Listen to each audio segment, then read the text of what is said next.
Chapter 30. Peyton. The last thing I see is the terror on his face. Then I'm falling again. I'm going to drown.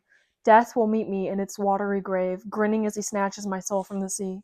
When I feel the telly ability release me, I wouldn't let my eyes leave his. I wanted Kai's gray gaze to be the last thing to take my breath away, not the ravenous waves. But something happened. I didn't hit the water. Kai lunged forward, nearly falling after me and grabbing hold of the only thing he could, Adina's vest. I'm halted in the air once again, heart in my throat. Waves crash angrily below as Kai grunts, using every bit of his own strength to pull me upward. I hear the seams rip as my beloved vest begins splitting apart from my weight. Hands bound behind my back, I can do nothing but stare at the popping thread as Kai strains to lift me. Water drips from my drenched body, making the tearing vest slippery. Kai cries out, his arm bulging beneath the soaked sleeve. Another sharp tear from the thick fabric has me accepting my watery fate. Then an arm wraps around my waist. Kai grits his teeth, pulling me up and over the railing. I'm pressed to his chest, my legs dragging over the wood railing. Blood rushes to my head. Knees buckle. Kai guides me to the soaking deck with arms that drag my soul from death's clutches. I've got you, he pants against my ear. I've got you, Pay. I pressed my head into his chest, tears leaking from my eyes. The storm rages around us, and still he holds me. His body quivers against mine, likely from exhaustion, but perhaps from the fading fear. I feel him shift, lifting an arm from around me. I'm too tired to track the movement, but when the rope is suddenly cut from my wrists, I realize that he's pulled his sword from the sailor's chest. Kai then gently stretches out my legs, cutting them free with a precise swipe of his blade. My dazed stare lands on the body littering the deck beside me. The bodies littering the deck beside us. Both are covered in blood, their gazes glassily turned towards the stormy sky. The realization that I'm likely sitting in their blood still doesn't torment me as much as I thought it would. In fact, I believe I could bathe in their remains for being the reason my last piece of Adina is destroyed. And just like that, I'm one step closer to overcoming this choking fear of blood. Kai is suddenly crouching before me, turning my face from the dead bodies with a gentle press of his fingers against my jaw. Are you all right? As if I'm unable to restrain myself. As if unable to restrain himself, he cups my face in his hands before running swift fingers down my body to check for wounds. I'm okay. My whisper is nearly lost in a howling wind, but I know he hears it when his eyes snap to mine. I'm okay. I'm alive. Tears are pricking my eyes again because of you. Water drips from his lashes, but it's the slight indent of his right dimple that my eye falls to. I promise to save your life again and again, and I will, whether you allow me to stay in it or not. I nod at him, vision blurry with my tears and the skies. Now, let's get you inside, he says, scooping me into his arms. I let him carry me to the cabin, let him convince me to stay put, let him retrieve my dagger from under the pillow and shove it into my hand. This would have been useful tonight, I say weakly. He shakes his head, and I see the shade of anger that falls over his face. They drugged me in my sleep. Then that illusionist cast you sleeping beside me so that I'd see you when I woke up. What? I could almost laugh. They hardly seemed like the calculating type. My gaze drops to the dagger I wish I'd had with me. But after they drugged you, I woke to the three of them dragging me from the room. I couldn't break free, couldn't move. I swallow at the reminder of my panic. I was screaming, but no one heard me, or no one wanted to hear me. Then they tied me up, gagged me, and, well, you know the rest. Rage rolls off him in waves as deadly as the ones colliding with the ship. You're not safe here. I told Kit that. And where was the rest of the crew? He begins pacing, fist clenched beside his drenched pants. They were likely in on this in some way, and if I'm right, I will deal with them when we return to Ilya. But for now, we need them to get us back here in one piece. I offer him a nod. That sounds like a good plan. What? He muses. You're okay with the spilling of so much blood? I run a finger down my blade before flicking my eyes up to his. It depends on whose blood. He's never kissed me so thoroughly. Peyton, miss, I cannot tell you how shocked I was to hear what some of my men tried to do last night. I stare at the captain, my face blank as I await an apology. Kai had already charged into Tori's quarters last night to fill him in on the eventful evening. By the time he returned to the cabin, I was fast asleep, my dagger clutched in a fist. Now I sit in the captain's cushy dining area, my fingers laced atop the wooden table, an expression unamused. The sleepy sun fights to peek around the thick blanket of clouds, occasionally slipping a ray of light through one of the many windows. The room is larger than I'd expected, with wide shelves that line the walls, all filled with toppled-over trinkets and maps. A particularly worn piece of parchment curls around the wall opposite me, snagging my attention. It's decorated with an assortment of sketched cities and their accompanying flags. Well aware of what kingdoms live on our map, I begin to steer my gaze away before it stumbles over splotches of unfamiliarity. The scribbled world I'm staring at extends beyond Isram. My eyes narrow on the foreign masses of land bubbling from the shallows. No map I've ever studied has looked like this. I can't make out the names of these supposed kingdoms from where I'm sitting, but from reading about that mythical city of shadows, I'd bet Astrum has been wistfully scrawled atop an inky landmast. I almost smile. So this is what keeps sailors setting off for the horizon they likely won't meet before their doom. Adventure. The hope of a discovery thrilling enough to risk their mundane lives. They navigate from a different map, one inked in myths and legends. I admire their resilience in finding something to live for. I turn my attention back to where Tori sits at the end of the table, his splotchy face wearing an uncomfortable expression. Kai stands beside me, looking every bit my enforcer, as he leans against the back of my chair. So you knew nothing of your crew's plan to murder my future queen? He asks smoothly. Crew? Tori bellows. No, sir. As we discussed last night in private, these 3 men acted alone. There were only a handful of sailors on that deck last night, and most of them were at the helm. We could hardly see a damn thing through that rain. He says this all rather quickly, as if forced to spit out the words before they were forgotten. I incline my head toward the captain. Why were so few of your men on the deck during such a storm? Tori's large hands wave with each of his words. My crew had been battling that storm for 2 days straight. They needed sleep, miss. He laughs uncomfortably. I had them on shifts to conserve their strength, and forgive me for interrupting, Captain. Kai says this in a tone that suggests he certainly is not asking for forgiveness, but I still haven't heard an apology from Miss Gray. I have to fight the grin that wishes to form on my lips. Tori clears his throat and flicks his gaze down to where I sit. Miss Gray, he says slowly, I am deeply sorry for the distress this must have caused you, and rest assured I will not let it happen again. Leaning forward, I offer him a thin smile. No, it won't happen again. And rest assured, I'm not distressed. My eyes narrow slightly. I'm disappointed. I stand then, letting the chair scrape loudly against the wooden floorboards. As a way of goodbye, I add, I trust we will be making it safely to Isrim tomorrow? It takes Tori a moment to gather his words. Yes, that's correct. We should be docking no later than midday. I flash him a smile before I leave. Good. Kai trails behind, stopping only to throw a question over his shoulder at the captain. Why was an illusionist on board? They aren't easy to come by, especially not one with sailing experience. Well, I requested one from the king, Tori explains with a slight shrug. He would have come in handy if we encountered the beast that lurks in these waters, created an illusion for it to chase after rather than us. The enforcer seems to be mulling this over. And what is it you do, Captain? Tori looks confused before a loud laugh escapes him. Well, exactly what you said, Highness. I captain. Oh, yes. Kai nods slowly, and I study his face, unsure where this is going. So you're the one who was fearlessly steering the ship during that storm? Aye, sir. Right up until you charged into my quarters. The captain laughs again, slapping a hand at the table. The shallows are a bitch that I intend to tame. I can only muster an annoyed sigh at his words before Kai is heading for the door once again. Sorry for killing your men, Tori, but I'm afraid they deserved it, so really I'm not. Of course, the captain calls after us. And do keep a watchful eye on your men, Captain. Kai is halfway out the door when he turns one last time. I know you're capable of it. I follow him quickly into the hall beyond, trying to keep up with his long strides. When we turn into his cabin, I finally blurt, What just happened in there?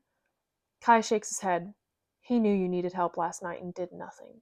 But the storm, he said, no one at the helm could see or hear anything on the other side of the ship with that rain, he finishes for me. But that bastard was the only one who could. The pieces suddenly click into place, leaving me murmuring under my breath, The captain's a hyper. Kai rakes a hand through his disheveled hair. He could see and hear you just fine. He just chose not to. I scoff. That shouldn't have surprised me. I'll deal with him when we get back to Ilya, but until then, he pats a dagger strapped to my thigh. This doesn't leave your side, even when you're with me. I step closer with a teasing smile. Oh, especially not when I'm with you. What if I wish to threaten your life? Even after I just saved yours? He says this fondly. I trace a finger down his thin white shirt. Perhaps I have yet to forgive you for chasing me across the scorches. He pulls me close, his fingers tipping my chin up towards him, and I would do it all again just to hear you threaten my life. That seems foolish, I breathe. Then it's fitting. He runs a thumb over my bottom lip, seeing that I'm a fool. I raise my eyebrows at him. You told me you weren't anymore. His lips brush my cheek. I smile when they meet my nose, gasp when they graze my neck. That was pretend, darling. Chapter 31. Payton. I've been staring at the speck in the distance for hours. Only now it's grown into a city that stretches before us. A maze of docks splatters the horizon, sitting within the bright blue water. Dozens of boats bob beside them, some larger like the mangled one we're arriving on, though most are small and sturdy. Squinting, I can just make out the large fishing nets that hang from their sides. I breathe in the sea's scent, willing the ship to move faster. With the storm having subsided, gusts now litter the deck, pushing wind into the large sails. I tap a foot impatiently, my eyes skipping over the crew. They avoid my gaze, focusing instead on their duties and the difficult task of ensuring a crumbling ship makes it to land. With the torn sails, missing railings, and splintered boards across the deck, it's a miracle we aren't sitting at the bottom of the shallows. And that is just the damage I can see. Raise the flag! The captain's bellow has a sailor pulling at the rigging, obeying the command. I watch as a white flag rises into the sky, halting beyond Ilia's swirling crest that has now been thoroughly tattered. My wandering gaze falls back to the deck before landing on a familiar figure stepping out into it. Kai lifts a hand to shade his eyes from the sudden brightness, and I can't help but to take the moment to stare unabashedly at him. His clothes ripple in the wind, pressing to the strong body beneath. Black hair splashes over his brow like the unruly waves beneath us, and those gray eyes. They're suddenly on me. He smiles in a way that suggests he knows exactly how much I was admiring him. Even after striding toward me, the smug look never leaves his face. Enjoying the view, Gray? Of Istrum? I shoot back with a smile of my own. Why? Yes, I am, Azure. He leans his forearms against the splintered railing, grinning enough to have those dimples on display. I look away before he can catch me staring yet again. Why did we raise a white flag? I ask quietly.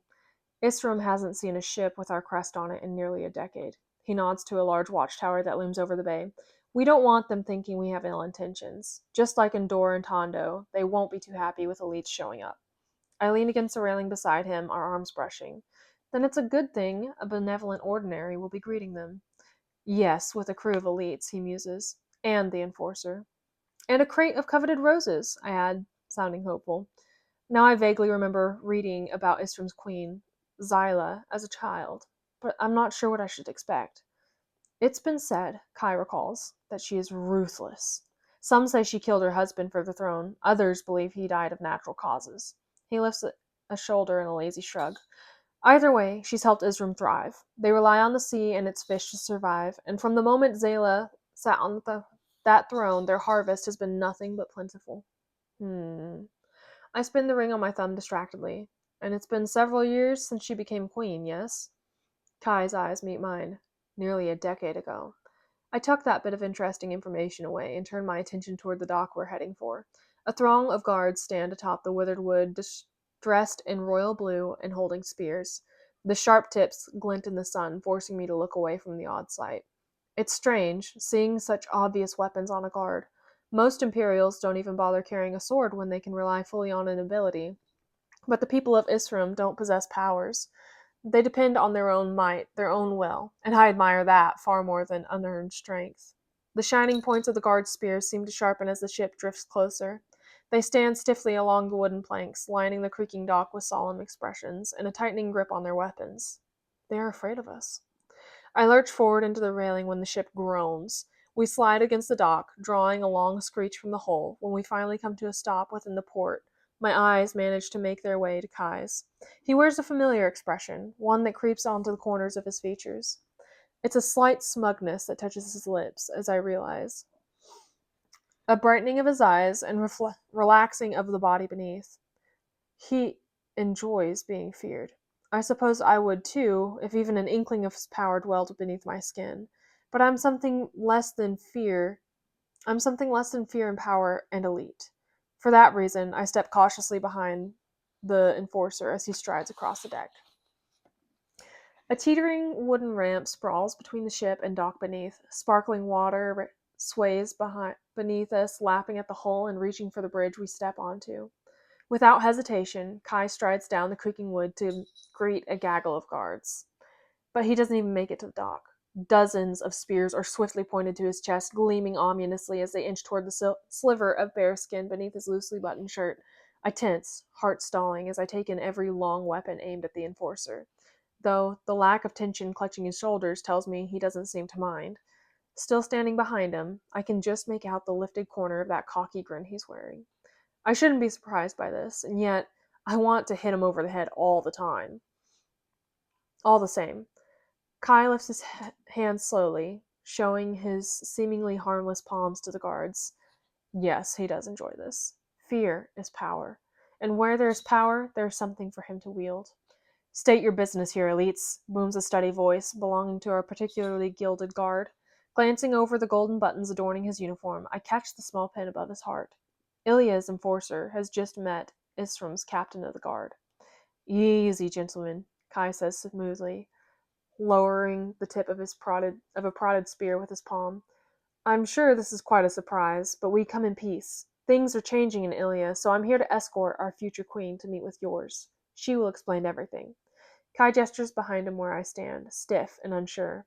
This is Peyton Gray, the ordinary. Astonished blinks are the only response to his words. I watch the captain and his guards take me in, eyeing the silver hair I earned from the plague. I clear my throat, uncomfortable. We brought a gift, I blurt quickly, as a gesture of goodwill. The captain meets my eyes, his own skeptical. They are warm brown, crowded by the lines that a life of laughter carves into one's skin. But that stern expression solidified onto his face smothers the happiness that once came so easily. And yet, even as a middle-aged man, he's quite handsome. You're telling me, the captain says slowly, that a crew from Ilya braved the shallows just to reintroduce themselves to the kingdom that they shut out? His question spurs me forward until I've stepped beside Kai and planted my feet before the multitude of spears. Yes, I say, voice even. I've fought to survive every day, just like all of you, and I will do everything I can to see Ilya become free and welcoming again. A long stretch of silence stifles everything but the sound of sloshing water around us.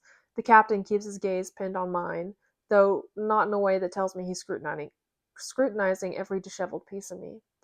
I believe it might even be hope I hear in his voice when he orders, "Lower your weapons, men. We're taking our guests to the castle." We've been walking for nearly an hour, cocooned within a constricting circle of guards. They barely bother glancing at me when the enforcer strides among them. Every eye is trained on him, every weapon at the ready to defend themselves from the elite that steps straight out of a bedtime story they tell their children. Captain Torrey walks beside me, surprisingly silent. I was only allowed the company of two elites on this hike to the castle. The rest of the crew was left to patch up what is left of the reckoning that currently bobs sadly beside the dock. I had given plenty of time. I had plenty of time to take in the surrounding city. It's filled with a quieter sort of bustle than Ilya. The cobblestone streets are even and neat, filled with mindful men and women. Bright blue banners hang from roofs and stretch between wide alleys. Merchants are kind, children are well behaved, and smiles are shared regularly. It's an anomaly I find both comforting and concerning. I breathe in the salty air and grant myself a moment to acknowledge the warmth coating my face. The sun seems to shine only for me, painting my skin in a soft glow and wrapping its rays around me. A cool breeze ruffles my short hair, but I shut my eyes, relishing the feel of the sturdy ground beneath my feet. People stop and stare at the spectacle I don't doubt we are. I'm swallowed by guards, forced to dodge the piercing tips of their spears. They herd us up another hilly path that has me panting before my eyes lift to the towering castle. I step into its shadow, feeling so small beside the mass of stone. The castle is encased in a pearly white stone that winks in the dripping sunlight. Tall towers spring up into the sky, casting ribbons of shadow across the path.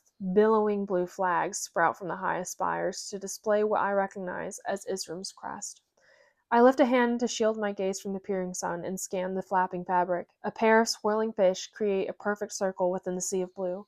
Atop the rippling flag, it seems as though they are forever swimming around each other, creating a constant balance. A barked order from the captain of the guard has us coming to a halt at the base of several pristine stairs. They ascend toward a milky set of doors that match the steps beneath. Everything about the castle is light and airy, as if the sky hanging low above the water, was personified. I watch the captain peel away from his guards and head beyond those towering doors. He walks stiffly, seemingly unexcited about the task at hand. But when Kai's rough knuckles brush against mine, the observation and my accompanying curiosity swiftly float away on a salty breeze. My eyes flick up to find a crease of concern nestling between his brows. Are you all right? The question is worrying enough to startle one in response. Why? Do I not look all right? Gray, you always look far more than all right. He says this with a low chuckle, his voice soft enough to slip past the guards unnoticed. But I know this is a lot. I want to make sure you're doing okay. Quite the gentleman you've become, I croon. Only for you. His words have my smile melting into something sweeter. I'm okay. Just hoping my benevolence doesn't fail me, I say weakly before continuing to whisper. I have no idea who to be or what to say. Better yet, I have no idea how to speak to a queen, let alone be one. He shakes his head, gaze unfaltering. I think you know exactly who you want to be. Who you are. His words are like a soft battle cry. You're the leader you always wanted for Ilya. You're our silver savior. I reach for his hand before realizing that I shouldn't. Instead, I settle on a relieved smile and a lingering look in which I'm lost within the storm that is his eyes. It's only when a shadow falls over his face that I rip my gaze from it. Now there's a ship name. Captain Torrey shoves past a guard to invade the little space we have. The Silver Savior. If we make it back to Ilya, I'll need to find me a new ship, and I may just name her that. I glance at Kai, then back to the captain. I'm flattered. Speaking of ships, Kai adds quickly, how is ours looking? I can't help but notice that you seem skeptical about returning to Ilya. Tori blows out a breath that I lean away from.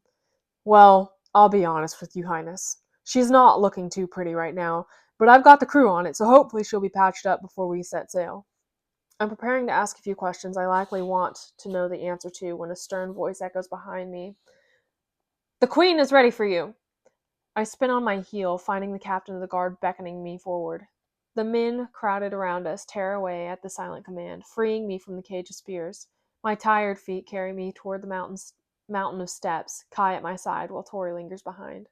I spin the ring on my thumb, seeking comfort from the cool steel. The shimmering doors above swing open as we near, and I watch Isram's captain stroll into the hall beyond. The comforting sunlight is stolen from my skin when I follow him into the castle.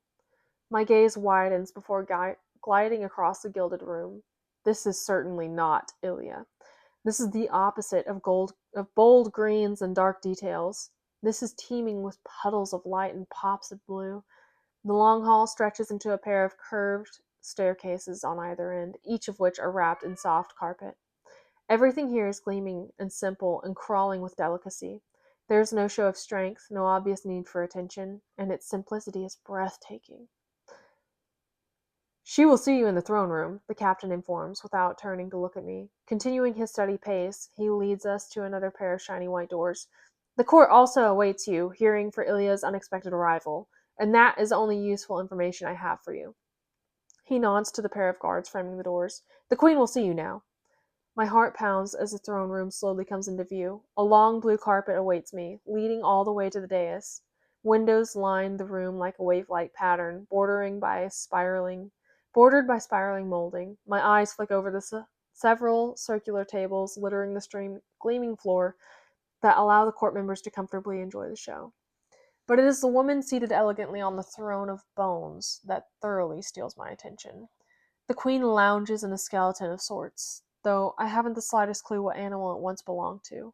Thick vertebrae create the center of the seat, while long rib bones jut out from it and curl around her. Beneath her tan shoulders, the bones curve upward to hang slightly over her head of black hair. I force my feet forward despite the urge to stand and gawk. Even from this distance, the queen's piercing green eyes seem to cut right through me.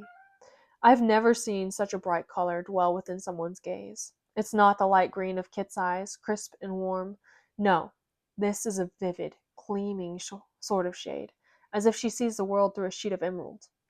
When we halt before the dais, Zelia's gleaming stare turns to Kai when he speaks. Your Majesty. He bows gracefully, reminding me to attempt a curtsy. I apologize for the unexpected visit. I'm Kai Azure, enforcer to Ilya's king, and I have escorted Peyton Grey here to welcome trade back into our kingdom. The queen's eyes flick back to mine, as striking as they are searching. I've heard whispers of you, child. You seem much too young to have caused such trouble in Ilya. She smiles, and I catch the glint of sharp canines. I admire that. Well, my days of causing trouble are behind me. Hopefully, I add with a small smile of my own. Kai steps aside, ushering Tori with him. I'm here now to help create a new and better Ilya. You see, Zayla says slowly, the last time I heard your name, it was followed by a list of treasonous crimes against Ilya. There was even a price on your head if you ever managed to make it across the shallows. She raises a sharp nail at Kai. Now you're in my kingdom with the enforcer, and wearing a very shiny engagement ring. Another smile curls her perfect lips. Do tell. You've intrigued me, and that is no simple task. I lick my dry lips. In short, Ilya is in need of resources. Over the decades, we've exhausted our food supply and overpopulated the land behind our closed borders. With Kit Azure on the throne, he has become aware that the kingdom must return to its more welcoming roots. Ordinaries and elites will coexist once again. I gesture to the queen, along with trade between the surrounding cities.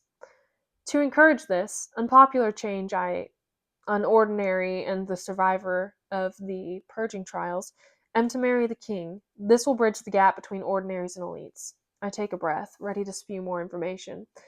And what of your treason? Zayla asks, seeming amused. Has the king so quickly forgotten you'd killed his father? At least, that is what I heard. That is a misunderstanding. One the kingdom has become aware of, I state as convincingly as possible. And I'm here to not only prove myself to you, but also to Ilya. She quirks a dark brow. Go on. I completed I competed in the purging trials as an ordinary. My throat has become absurdly dry. And now to earn the respect and trust of those elites who despise the idea of an ordinary on the throne, I have stepped into a series of my own trials. The queen blinks before a laugh transforms her harsh features. The sound is biting against her beautiful face. So you crossed the shallows? Barely. I smile politely. Yes, benevolence is the second of the three B's by which Ilya rulers live.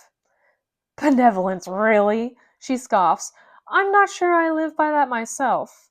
Then accept mine, I say quickly. As a gesture of good faith, I've brought roses for you and your kingdom to use. I hope the many healing properties they possess are enough incentive for you to welcome us. Her eyes narrow in a scrutinizing sort of way. They are a gift from your king? Yes, your majesty. Zayla's voice is a soothing sound. And you know nothing else of it? No, I answer evenly. She sits back, looking oddly comfortable in her throne of bones. All I have heard, Peyton Grey, is a cry for help. Ilya only opens its borders when in need of something. Only allows us ordinaries, as you say, into the land when there is no other alternative. And you speak on behalf of a king who, I do not speak for Kit Azure, my voice rings out over the queen's, drawing a hushed gasp from the court.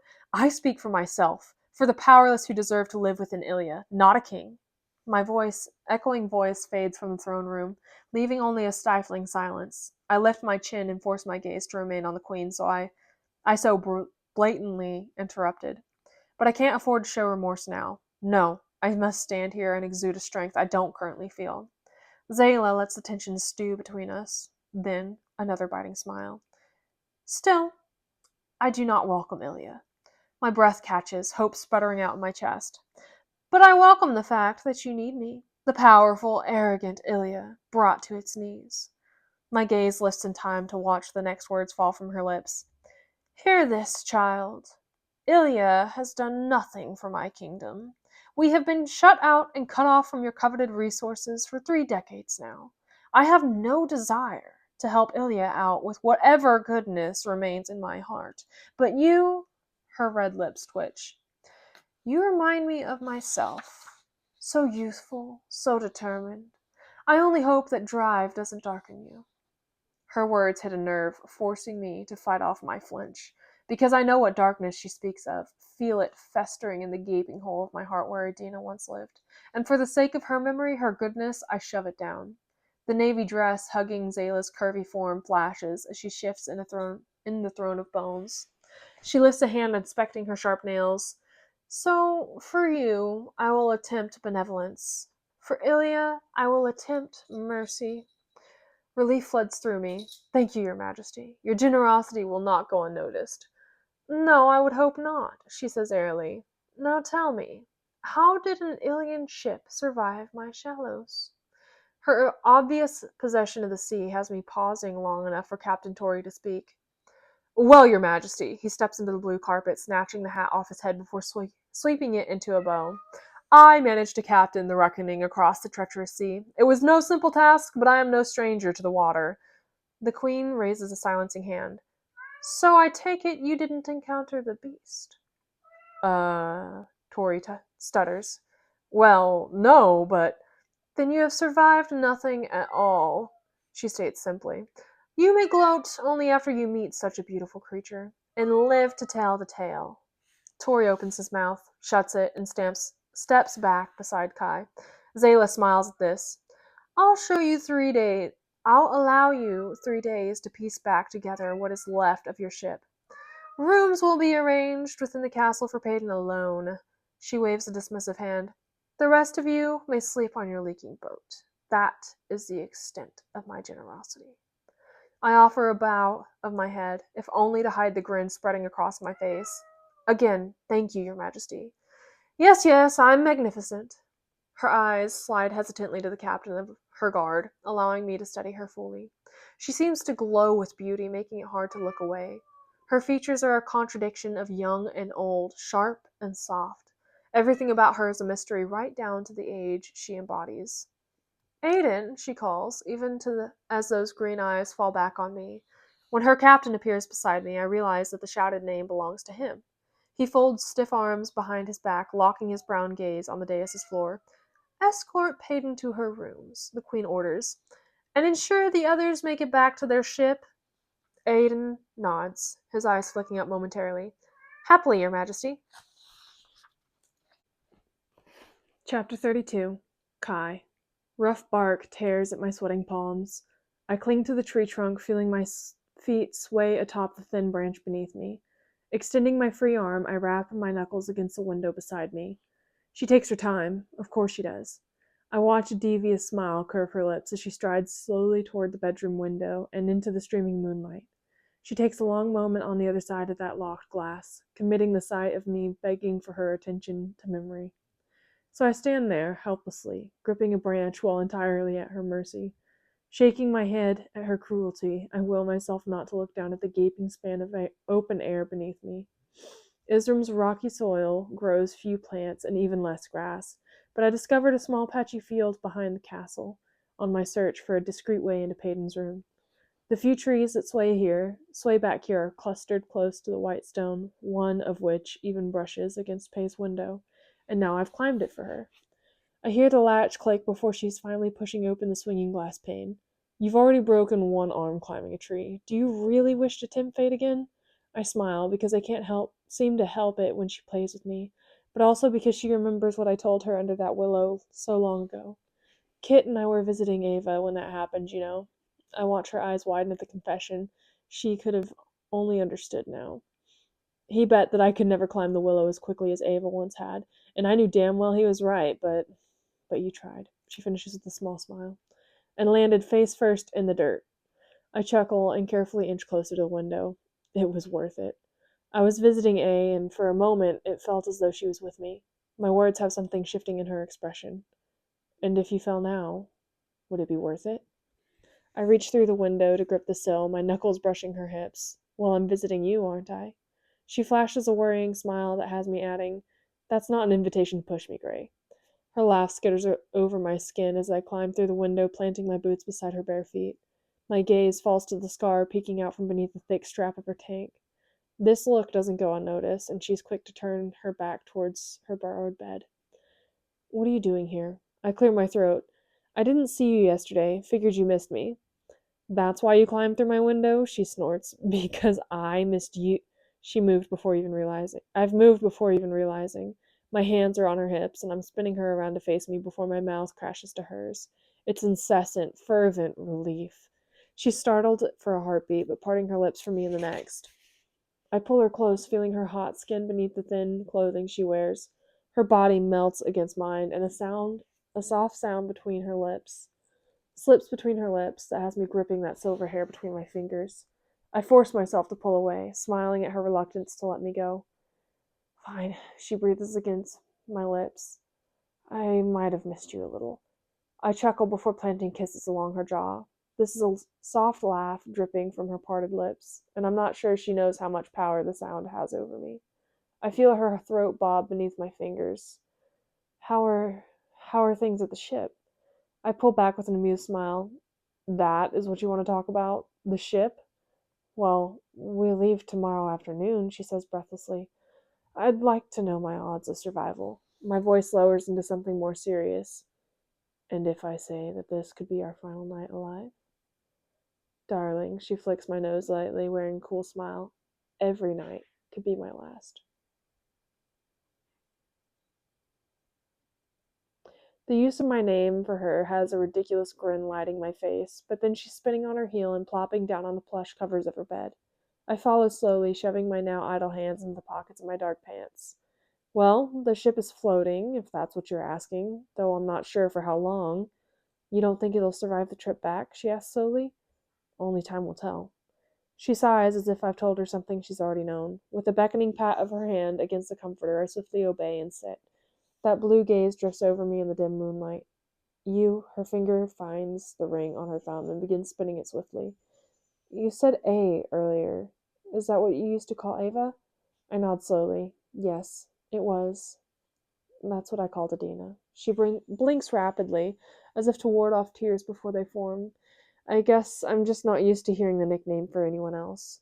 Something in my chest begins its steady ache. It might just be because of my blackened heart or stained soul, or perhaps it's a piece of me that belongs to her, and I'm simply feeling a sliver of pain that she possesses. She was my A. My throat tightens. Ava was my Adina, but that didn't go far. They didn't go far. I gently lift her arm until she's pressing a palm to her beating heart. Your A lives here now. Peyton nods again and again. Her voice is choked to sound as she blinks back a wave of emotions. Don't leave me. Please. Especially not now. But please, not ever. Never, I whisper, tipping my forehead against hers. Her breath hitches. You can't leave me. I don't have enough room in my heart for the both of you. I let go of her wrist to cup the face above it instead. Death himself couldn't drag me from you. The morning light on my face tells me it's time to make my escape. I blink groggily while attempting to carefully slip my arm from beneath Pay's head. She stirs when the heat of me slides away, though. I quickly replace it with a blanket around her bare shoulders. This seems to satisfy, her breath slowing and body relaxing. A strange sensation tugs on the corner of my consciousness, though I ignore it for the distraction lying beside me. I reach for a stray strand of silver hair, and someone clears their throat. My hand is suddenly beneath the pillow, gripping the hilt of Peyton's dagger before I've even turned toward the sound. But when my eyes crash into a dazzling green pair, I'm startled enough to stop and stare. The Queen sits stoically in one of the plushy seats beside the stone fireplace, her gaze gleaming with amusement. Focusing on her pristine features, I feel that strange sensation grow beneath my skin, as though something stirs at the mere sight of her. A teacup sits delicately in her palm, its rim stained the deep red of her lips. Sorry to interrupt, she muses evenly. My eyes dart to the still sleeping Peyton beside me before flicking back to the expectant Queen. I clear my throat. You're not interrupting. No, she clicks her tongue at me. I figured you would be a better liar, enforcer. May I ask why you're here, Your Majesty? This is said with as much respect as I can muster. You may, she shrugs an eerily smooth shoulder, but I may not give you an answer. Of course, I murmur between my teeth. Well, as you can see, Peyton is sleeping, so I like her, you know, she cuts in dryly. Perhaps due to the fact that she killed your father, because, well, let's face it. Her long nails click against the porcelain teacup. He was a dick. Though I'm a bit jealous I didn't get to finish him off myself. I stare at her, uncertain how she expects me to respond to that. Nearly every person outside Ilya would say the same about Edric Azure, though I have a strange sense that her hatred runs deeper than the isolation of her kingdom. Conscious of my shirtless body and disheveled appearance, I run a hand through my hair. I can't say I was too torn up about his death either. She taps a finger to those full lips. I study her for a moment, taking in the near ethereal glow she exudes. It's startling. Yes, I figured you might feel the same, considering the whispers I've heard of what he did to you. This has my eyes narrowing in the slight shadow of surprise. I hadn't expected the tales of my torturous childhood to reach her ears across the shallows, but her sigh of indifference cuts through my thoughts. So, does your brother know? I stare at her. Know what? She takes a slow sip of her tea, flicking a finger between my body and the one sleeping beside it. Take a guess. Heat flushes my body, but I keep my voice steady. I'm her enforcer. Oh, I know, she laughs dryly. I just didn't think this was part of the job description. This is the best way for me to protect her, I manage. She is the future Queen of Ilia, after all. She nods in a slow, mocking way. Right, right. Another sip of tea. So you're in love with your brother's betrothed? I. Sorry, she says innocently. That's just what I'm gathering from this little interaction. I stand from a mattress and pull a shirt over my head. I'm just doing my duty. Well, she sets the teacup down on the small table beside her. In my experience, there is love, and there is duty, but there is never both. My chest rises and falls quickly. I know I can't have her. Do you? She tilts her head at me, black hair tumbling over her shoulder. It seems as though you've convinced yourself otherwise. I open my mouth only to hear her speaking again. There is love within duty and duty within love, but you can't have one without the other. And yet, she takes a deep breath, her gaze distant. You can never truly have both. So choose, Kai Azure, the girl or power. And whether or not she is worth the destruction of everything you are. I say nothing as she waves her dismissal at me in the form of wiggling fingers. Now out! I'll be having breakfast with a fellow queen now. Her sharp words follow me out the door. You know you are quite a pretty prince. In a different life of mine, perhaps I would have kept you for myself. Chapter 33. Peyton. My teacup lands in its saucer with a wince-worthy clang. I glance up at the queen, only to find her eerily green eyes already running over my disheveled appearance. She seems content to watch me squirm under her gaze, following each fidgeting movement I make. I'd awoken with a start as though commanded from my sleep, but there she was, sitting lazily in a velvet chair and sipping from a porcelain cup. I was forced to stumble from the bed and sit immediately at her impromptu tea party. My eyes wander over my shoulder quickly, meeting the rumpled bed sheets I rolled from. I only hope Kai did as well, long before the queen slipped into my room. Oh, he left, she says evenly, lifting the teacup to her lips. I nearly choke on my sip. I'm sorry? The enforcer, she clarifies. Yes, we had a quick chat before I sent him on his way. Didn't want a boy here during our tea time. She says this as though we share a secret jest, as though her last sentence was far more important than the one before. So, I clear my throat, trying to sound unbothered. So you saw him? I did. She gives a slight smile, revealing the sharp glint of her teeth before the emotion vanishes. I also saw right through his obvious feelings for you. I open my mouth, heart racing and lips forming the beginning fragments of a lie when she speaks right over my attempt to salvage the situation. But I'm rather bored of that topic already, so we'll move on to another. My teacup rattles against the delicate saucer when I set it down with shaky hands. And what topic would that be? So formal, Zayla muses. Practicing for when you're queen, yes? Just practicing to survive, like I always have. Oh, yes, she seemed to have captured her attention enough to have her scooting to the seat's edge. Do tell me about the king and that bit of survival. I want to hear every gory detail. Did you really plunge a sword into his chest? Her expression is giddy. And then a dagger through his throat? I did. My ring taps a steady beat against my leg. Though you make it sound far more exciting. Ugh. She sighs back, her arms draped over the chair. That's because I'm jealous. He was a bastard, that king. I wish I was the one to lure him into death's arms. My eyes drag over her perfect form. Really? Her smile is sharp. You should know better than most that looks can be deceiving, Peyton Gray. On that we agree, and she's slightly less intimidating for it. How did you hear about me? I venture. It seems the whole kingdom knows who I am, and yet there's no longer a way to relay information across the shallows. Her smile is fearsome. I have my ways. Perhaps one day I'll share them with you. Now, another sip of her tea. What about this new king? Do you plan on killing him as well? The queen's words are smooth, thought out, even. Her genuine question has me gawking. Such an innocent sentence has never struck me so hard. Of course not. I breathe into the chilled air between us. I would never. She clicks her nails against the wooden arm of her chair, shrugging slightly. Well, if you say so. I figured he was much of a dick as his father, so he's nothing like his father, I cut in, and try not to regret that decision when her eyes narrow. He is saving Ilya, even begrudgingly, and I will marry him if it means the kingdom is united. She raises a hand, her nails piercing the air. Fine. I didn't realize you trusted him so much. I managed a nod, though I'm not sure I should be agreeing with her. My relationship with the king is strained, and I fear my actions have forever driven an invisible wedge between us. Tell me, Peyton, Zayla croons, her voice a sort of lulling melody.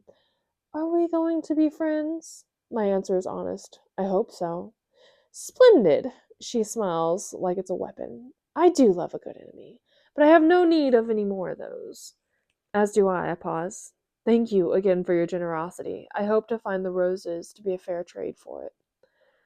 She stands, signaling the end of the conversation. Her gaze is piercing, as though searching for something within mine. Yes, our healers are not nearly as advanced as those in Ilia. Her words are blunt in a way I admire. Of course, but it seems you've already helped the city thrive without our assistance. She smiles distantly. They don't want me to rule, and now here I am, their savior. She turns away, leaving me to watch her glide toward the door. Oh, and Peyton. She turns, her long fingers wrapped around the handle. Don't fear power. Wield it. Perhaps even let it control you. The queen smiles sharply. Being an ordinary is not what makes you weak. It's your heart. I miss land. I say this, of course, around the stale bread sticking to the roof of my mouth. Kai picks at the plate of bland food atop his lap, legs spread out on the wooden floor, my own are crossed beneath me while my back rests against the bed. This has become something of a routine, the two of us sitting on the floor of my humid cabin talking about nothing in the hopes we will forget the taste of the food in our mouths. Kai's gaze lifts to mine. Well, you still have 5 more days of missing it. Thanks for the reminder, I grumble before taking a sip of warm water. I'm not sure if it'll be you or this unbearable heat that has me jumping into the shallows. You know, he says genuinely, I can't think of a single reason you'd wish to escape me. Your arrogance is astounding as always, Kai. Thank you. I cut him a glance. That wasn't a compliment. Then don't say my name and I won't thank you for the sound. The corner of his smile is decorated with a dimple. I roll my eyes, if only to distract him from the blush stinging my cheeks. The sea has been relatively calm, I say instead of something I'll likely regret. Yes, he takes a bite of salty beef and twists his lips in the same way he always does. It's been eerily quiet. I'm not sure if that's a good thing. I nod, having worried the same myself. The heat hangs over us thickly as though weighing down the waves. Compared to the storms we barely survived on the way to Isrum, the sea is strangely still beneath us. The Queen mentioned you spoke yesterday, I say, suddenly surprising myself. Did she? I nod. Did she talk about Kit at all? He clears his throat, setting aside the half-empty plate. She asked if Kit knew about us. I stiffen. Us? Yes, us. Confusion crinkles his brow. Everything going on between you and me. She saw me in your bed pay. I know, but I swallow before hurling the harsh truth at him. There is no us. There can never be an us, Kai. Not really. Silence. The words hurt, tearing ribbons of regret up my throat. I can feel the slow shattering of my heart with every day we spend pretending.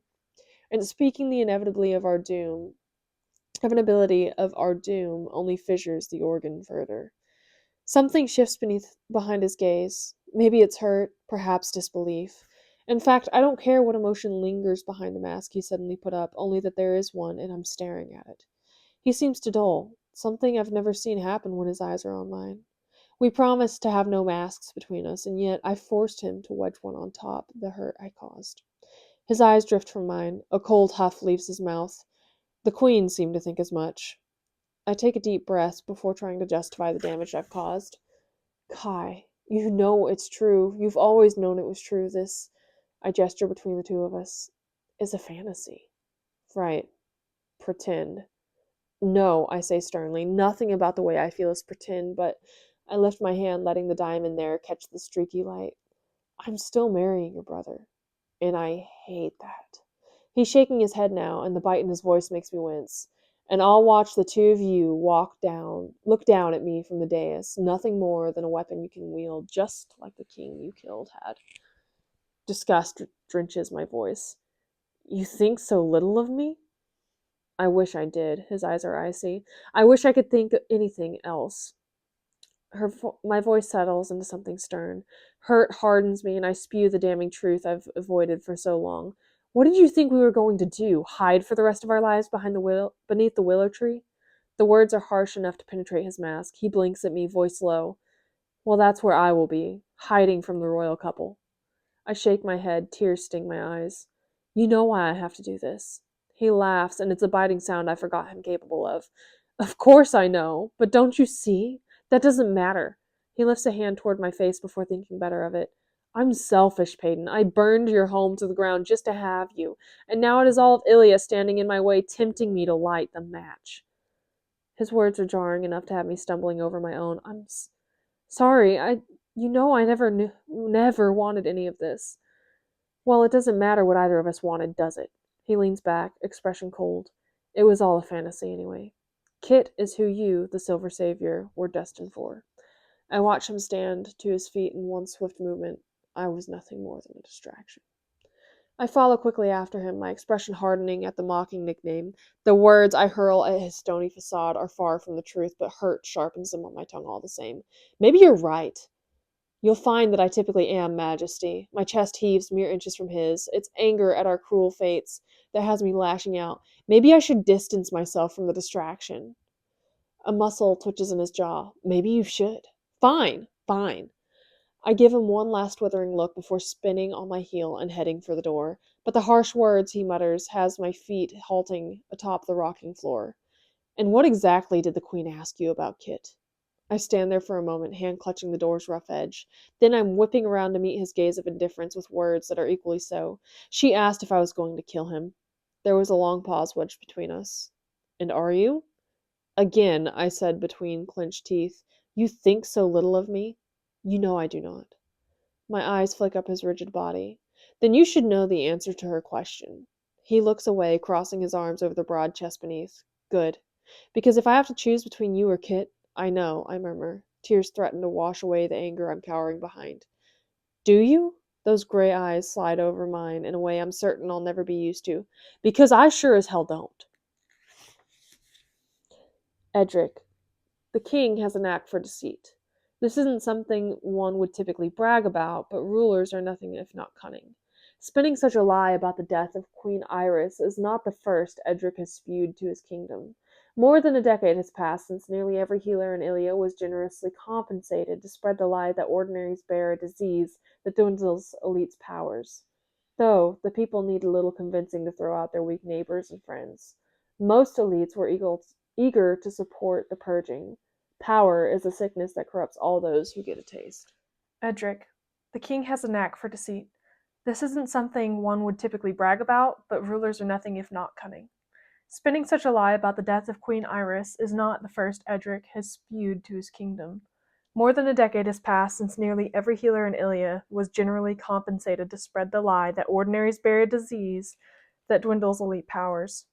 Though the people needed little convincing to throw out their weak neighbors and friends. Most elites were eager to support the purging. Power is a sickness that corrupts all those who get a taste.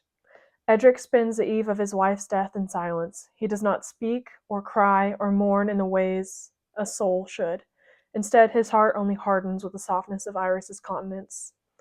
He awakens to something like a stone inside his chest and a knock at the door. 3 figures stand in the hall beyond, all in varying size. The first is a trusted adviser, Oliver Rowe, who stands beside a young woman of bold beauty. The third sways on their knees, green eyes like the king's and bright smile like the mother Kit no longer has. The prince bursts into the room, all giggles and childlike wonder. Edric shows him little affection, finding it difficult to look at the boy who is half the dead wife he loved. Instead, the king sets a colorful map before the child. It is never too early to begin studying his future kingdom, and turns all attention to his adviser. Your Majesty, Oliver begins, I am terribly sorry for your loss. Iris died 2 years ago, giving birth to my heir. Edric gestures vaguely to the boy. There is no reason to console me now. The adviser bows his head in understanding. Of course, Your Majesty. That is what I wish to discuss with you.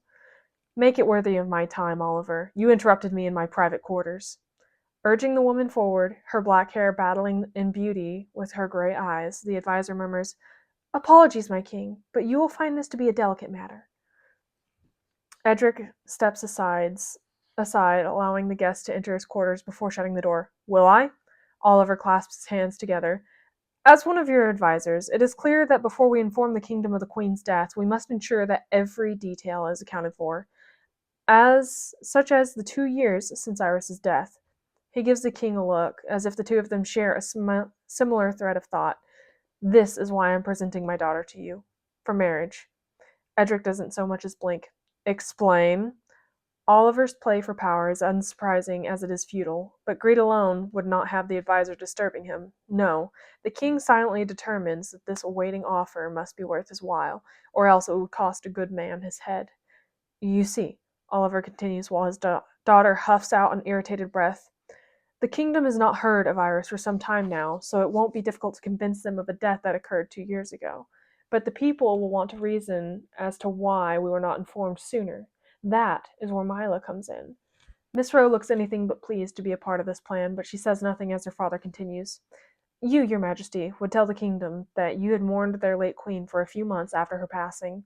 Once the appropriate grieving period had ended, you took a wife in order to continue securing your line. As there are no elite royals for you to marry, a private union to the daughter of a trusted adviser was the obvious choice. The king listens, intrigued by this proposal. He admires the cunning plan. Oliver, after taking a deep breath, adds, You did not tell the kingdom of this marriage sooner because your new wife, Mila, was already with child. In order to ensure her safety, your union remained a secret until long after the birth was of your spare.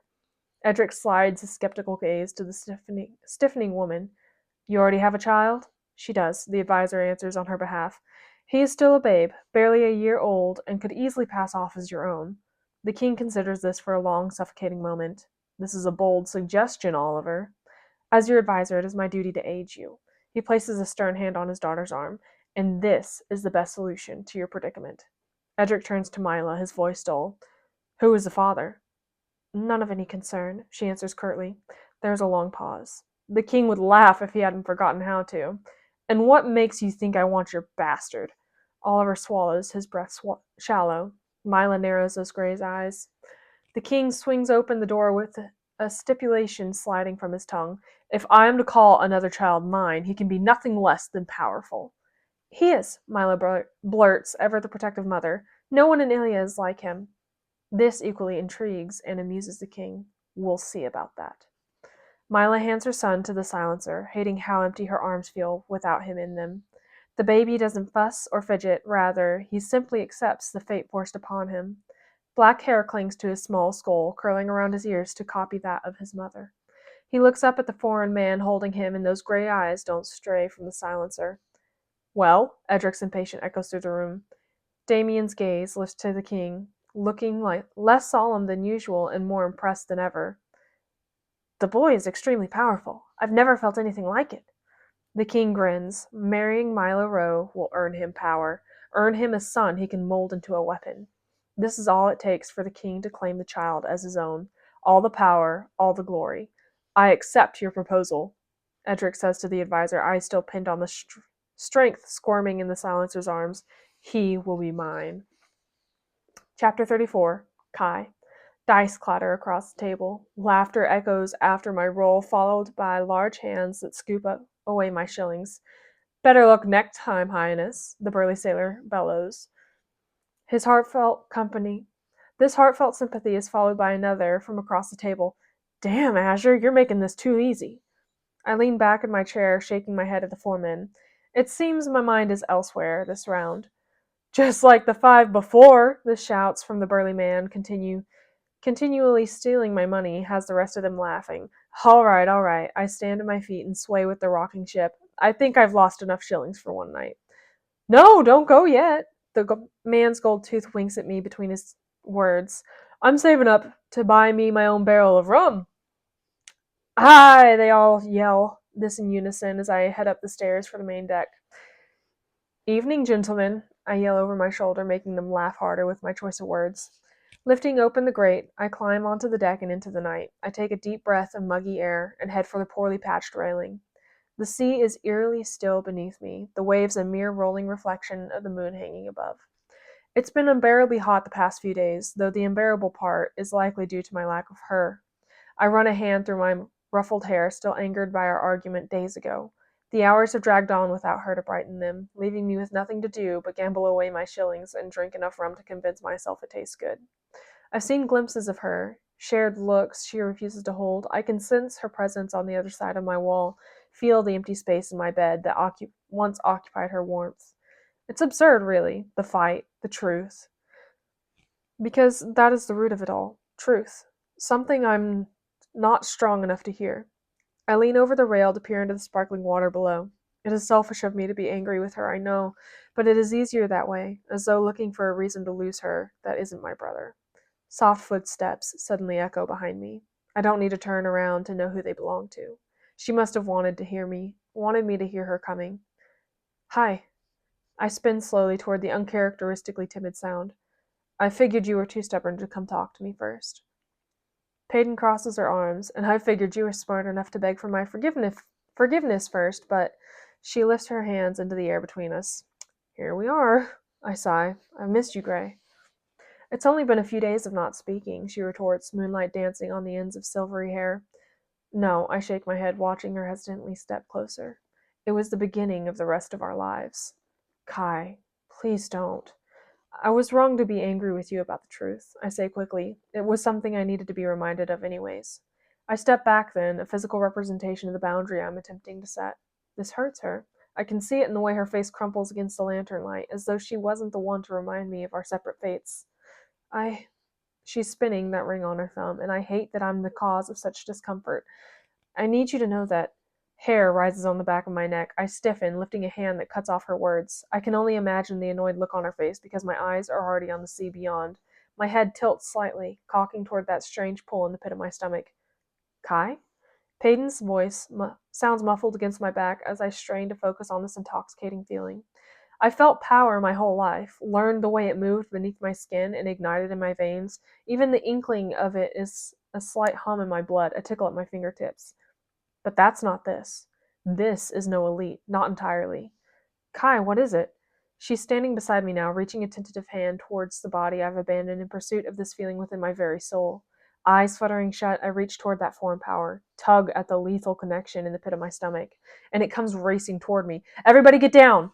The warning has only just escaped my lips when the ship lurches violently. I lunge for Peyton, managing to throw an arm across her waist while the other grapples for the railing. My hand hooks around the torn wood as the hull bucks beneath us. Sailors topple across the deck, yelling as they slide toward the opposite dipping rail. The ship rolls under my feet until my feet have nearly lifted from the floor. I strain to hold us there, grunting as my fingers slip on the slick rail. Shaken from her initial shock, Peyton begins tearing at the wood with her nails, desperate to help hold her weight as we dangle above death. I'm panting, arms burning, while screams and shouts ring through the night air. A series of splashes have me wincing for the crewmen who have found themselves overboard. Tori's booming voice cuts through the chaos, shouting orders to whoever still clings on the deck. The ship rocks once again, it's this time falling back towards its intended position atop the waves. With a colossal crash, the starboard side slams down into the waves. Water careens over the rails, pelting us with salt and biting coldness. Our knees buckle with the force and send the slippery deck flying towards us. Peyton coughs, pushing a mop of wet hair from her eyes. Every bit of lantern light is swallowed by the wave, leaving only the moon to illuminate the chaos. She looks over me, soaked to the bone just as I am. What, she pants, was that? The sailors all around us seem to be shouting the same question, all drenched and dazed. But when my eyes lift and land on the captain's, I don't need to see the terror within his gaze. I know it mirrors my own. He can hear it. I can feel it. And we may not have long enough to live to say that we had. My voice is an odd murmur. It's found us. Wood splinters beside my head. I throw myself over Peyton, shielding her from the showering of jagged pieces. A looming darkness falls over us as the ship bucks with sudden impact. Ears ringing, I barely hear Peyton's scream beneath me, barely register my own when I look up towards the source of the devastation. Teeth, hundreds of them glinting in the moonlight, rows upon rows of jagged death. The long piercing fangs are currently skewering the wooden railing we were just hanging from. I gawk at the creature, only scrambling away from its maw when Peyton pulls at my arm. Its scaly green skin is worn and scarred, dripping from the sea. A noise emanates from deep in the monster's throat as it tries to pull those milky teeth from grainy wood. The low growl is accompanied by an odd clicking sound that sends chills down my spine. What the hell? Peyton whispers, her terror a foreign sound. I push her back, covering her body with my own. Stay behind me! My shout is nearly lost in the dozens of other men as men spill onto the upper deck, ready to hurl their power at the monster. I watch in horror as a man runs towards the railing, spear in hand. With a grunt, he throws it at the creature's head, only for it to glance off the hard skin like a pathetic toothpick. This only seems to anger the monster. It hisses, vibrating the deck as a circlet of fleshy skin and scales lifts around its head, rippling like a gruesome petal. Shredded and slimy, encircles the creature's pointed face. From this angle, I can see part of its long body that disappears into the sea. It resembles an enormous sort of eel, with that snake-like form and fleshy fins along its spine. And yet, everything about this animal is unnatural. It is nearly the width of 2 masts, and we have yet to find out the length of this beast. The sheer size and strength alone are a testament to the plague's alteration. This creature could easily be a century old. A blazer steps forward from the terrified throng to hurl a ball of fire at the monster's face, but it never lands. With a roar that rattles the ship, the beast rips away from the railing. Once again, we are showered with bits of wood before a wave of water follows. It's gone, Peyton sputters, water dripping from her lashes. That formidable power lurches in the pit of my stomach, so like the elites, and yet not at all. No. I give her a shake of my head that dusts droplets of water at her feet. It's only just begun. Gusts are urging the wind to propel us across the water while Tellys hold spears at the ready with their minds, uselessly armoring the ship. I turn to Peyton once again, grabbing her by the shoulders. I need you in your room. Are you coming with me? She asks pointedly. No, I'm staying here, and then so will I, she insists. I won't sit and wait to learn your fate, Kai. I cup her face, urging her to understand. Please, Pay, don't fight me. A screeching roar echoes all around us, drowning out every other sound. I'm suddenly being pushed to the ground, Peyton's body rolling over mine. We tumble across the deck, narrowly escaping the beast's slamming body. I hear the ominous sound of cracking wood before turning to see the damage. Its long body lies across the deck, the impact of its arch sending a spiderweb of cracks throughout the wood. The monster slides further, exposing the alarming length of its body. Sailors jump out of the way, some lost to snapping teeth or a forceful shove of the scaled body. Elites hurl their powers at it, though they seem to do little damage. Fire, telepathy, strength, and weapons do nothing in the wake of such might. I join in despite the futility, throwing fire and attempting to pull the massive creature away with my mind. But for the first time, I'm witnessing elites rendered completely powerless. I am rendered completely powerless. Slithering across the deck, the beast breaks through the opposite railing to plunge back into the water. I tug Peyton against me, trying to keep my unsteady footing atop the violent rocking ship. We can't fight it, I yell at the dazed crewmen. It's Tori, I hear boom back. All hands on deck, every gust at the ready. We can't outrun it, Peyton pants. We can't do anything. Another lurch of the ship, and a massive spiny tail crashes over the deck. The wood beneath our feet cracks again, and boards fall into the depths of the ship.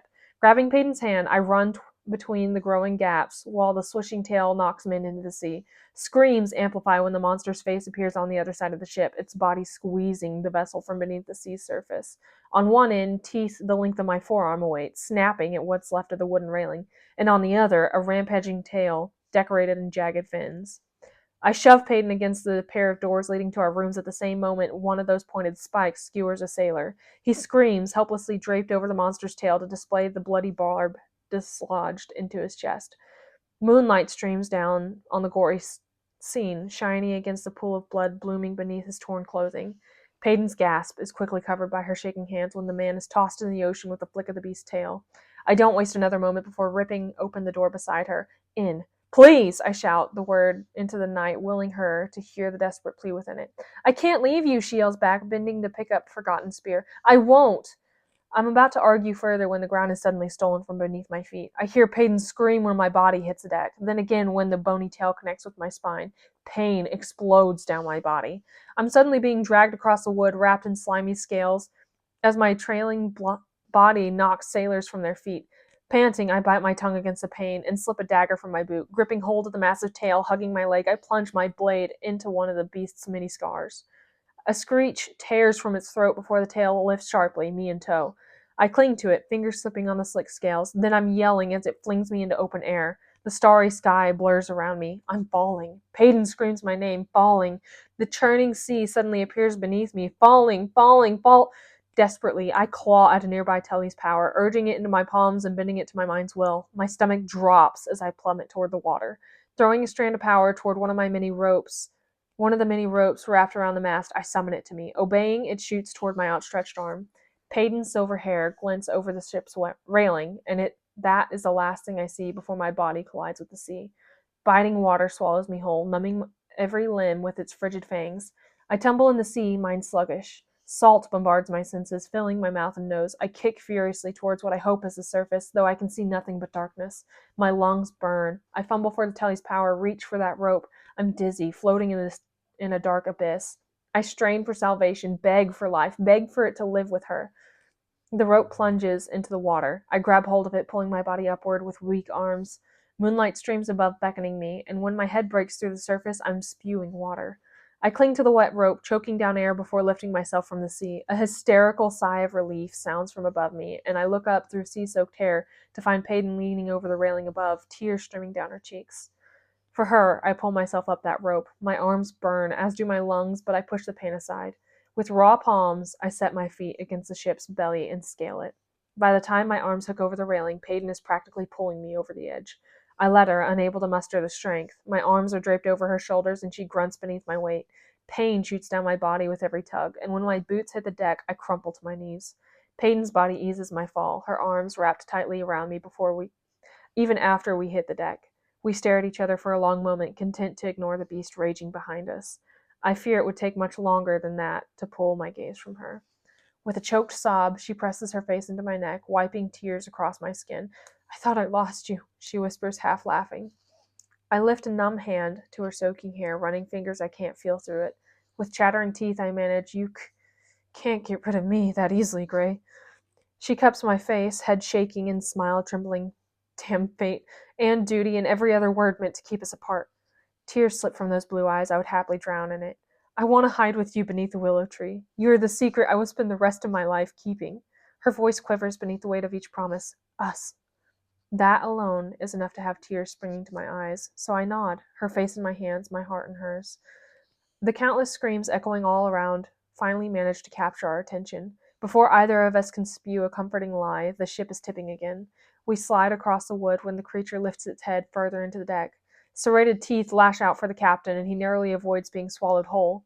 The boat was crumbling beneath the weight of this creature, straining to keep us all afloat.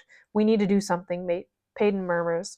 Whatever you're thinking, don't, I order. She looks over at me then, and I remember just how much I missed her doing something as simple as acknowledging my existence.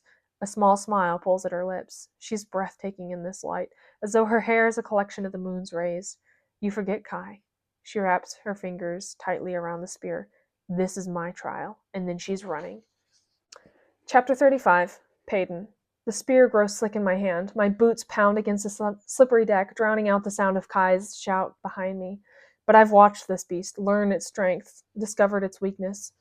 And this is not the first monster I have faced. So when it turns its luminous green eyes on me, bearing numerous rows of jagged teeth, I do not back down. I do not fail or falter or feel remorse. Every beast can be defeated. A creature, a trial, a king. I lift the heavy spear, cocking back my arm. Hot breath washes over me when the monster roars. Scaly skin flares around its face as it slithers closer, jaws snapping and teeth glinting, and I roar back. The creature screeches louder, blowing my hair back and watering my eyes. Still, I stand before it. My chest heaves, heart hammers, and then I let the spear fly from my hand to meet the beast racing right before me. The monster's jaw widens, readying to sink those lethal fangs into my flesh. I look death in the eye as my spear sinks into it. The beast roars in pain, body bucking, and blood spurs from its once glowing iris. Screeching, it rattles the ship, shaking its head in an attempt to dislodge the piercing weapon. I stumble when the boat pitches, falling to my knees beneath the creature. Even when staring up into this embodiment of terror, I realize that this is still half the beast I faced in the past. With one final roar of anguish, it arcs over the ship, over my crumpled body, and dives into the waves. I feel numb. I'm shaking as water sprays onto the deck, misting me with salty droplets. What remains of the crew stands stunned and bloody, all staring at the stirring sea where the creature disappeared. Kai is beside me in an instant, hands frigid atop my skin. His palms have slid around my neck to tangle numb fingers in my soaking hair. What were you thinking? He scolds, wide eyes searching mine. Do I need to order you to your room next time? I smile weakly. That won't work when I'm queen. His lips are stained blue with cold, and yet they still twitch into a smile. I can be very persuasive. Well, I'll be damned. The Silver Savior does it again. I turn toward the captain's bellowing voice, his timing impeccable as ever.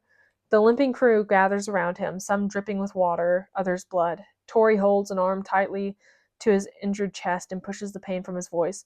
We've conquered the beast! A weak chant begins to rise from their collective throats, one I thought I'd never hear again. Silver Savior, Silver Savior, Silver Savior. And I might have liked the sound of it. I've never been so relieved to set foot in Ilia, mostly because I'm looking forward to standing on something solid without the worry of it caving beneath my feet. The ship is in ruin, and it has been for the last 2 days. Only by the strength of elites has it managed to reach Ilia's dock. With nearly half the crew lost to sea and the beast dwelling within it, surviving this final stretch of the shallows was no simple task. Telly's work in shifts to hold the most vital pieces of the ship together with their minds, while gusts blew a constant stream of air into the torn sails. Any excess weight was thrown overboard in an attempt to help keep us afloat, leaving only bread and water to fill our stomachs. I lean against one of the only remaining chunks of railing, readying to spring out of the way if the boards beneath my feet give way, which they've done on several terrifying occasions. The hull groans in agony against the waves, as though begging for a swift sinking into the sea. Even the reckoning pleads for rest. I keep my gaze on the approaching dock as Kai comes to stand beside me. My voice is quiet. Do you think he's down there? Kai's gray gaze falls to the cluster of bodies waiting us on the rickety moor, their faces blurry from this distance. Kit? I nod coolly. A shake of his head. I hope not. It's dangerous for him to be so exposed without me, but his sigh is weary. He probably is. Thoughts spill from my mouth. I don't think he wants to be looked after. He should be grateful that someone cares enough as I do. Cares enough to do so. Kai retorts stiffly. Not all of us had that luxury. I turn toward him, taking in the stony expression he now wears. Why did your father treat you two so differently? The question seems to surprise him. We had very different roles in life. I know, but I grapple for the right words and try again. He could have tutored Kit with the same callousness and hate that he trained you with. I mean, that is why your brother still cares for the king you hated.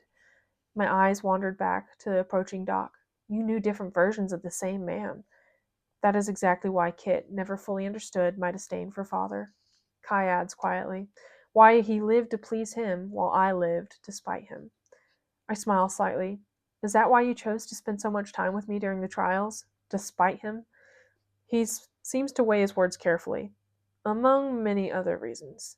I roll my eyes before he adds, although I always thought it was odd how boldly Kit befriended you. Father hated that I was associated with you, so for Kit to go against the king's wishes because of you, he shakes his head. It was unexpected. And now he's marrying the ordinary your father hated, I murmur, the same one that killed him. Kai takes a deep breath. Kit has always feared failing our father, but I think he also fears turning into the one I hated. Along with that letter Kit found, your fight with the king might have helped him see reason. He shrugs slightly. The king came after you out of hatred for what you're not. I glance over at him. And you believe me about that? After that battle at the bowl, the sight who witnessed your fight with witnessed your fight met with Kit and me privately. He looks over me, grief in his gaze.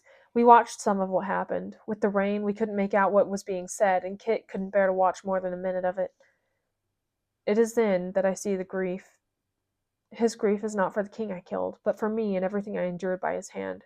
I blink, bewildered by this new information. Why didn't you tell me? You still killed a king, Kai answers evenly. Kit was still angry. So was the kingdom. At the end of the day, you were still a murderer. His eyes flick over me, and I wanted to hear your side of the story because we still didn't know what really happened. I've now buried that vicious fight in the darkest depths of my mind. It sits amongst the bloody pool in which my father lies, right next to the image of two short, curly bangs and the unseeing hazel eyes beneath. Unanswered questions swirl near the dark center, drifting in and out of my thoughts. One belongs to the true identity of my parents, while another one lies within the battle against the king. His motives and his confessions equally confusing. Adina's presence in that final trial never fails to keep me up at night, mocking me in my dreams with ways I might have saved her. I swallow. He all but told me that the Ordinary's disease was a lie, you know. There's a long pause, filled only with the sound of a slapping sea. And you didn't tell me? Would you have believed me? I counter. He says nothing. I had no proof but my own word, and that meant little after what I'd done, so I wanted you to discover the truth for yourself. I glanced down at the sparkling ring on my finger. But I still am a murderer, and you're still far better than most. I shake my head. The stifled darkness within me says otherwise. I'm quiet until a soft question surprises my lips. So, what do you fear? He looks over at me, subtly intrigued. You told me what Kit fears. Now I want to know what could possibly frighten Ilya's mighty enforcer. He chuckles darkly. I'm afraid of plenty. I raise a brow. Is it me you're scared of, Prince? His answer is quick and earnest. I'm scared of what could happen to you. What I could do to you.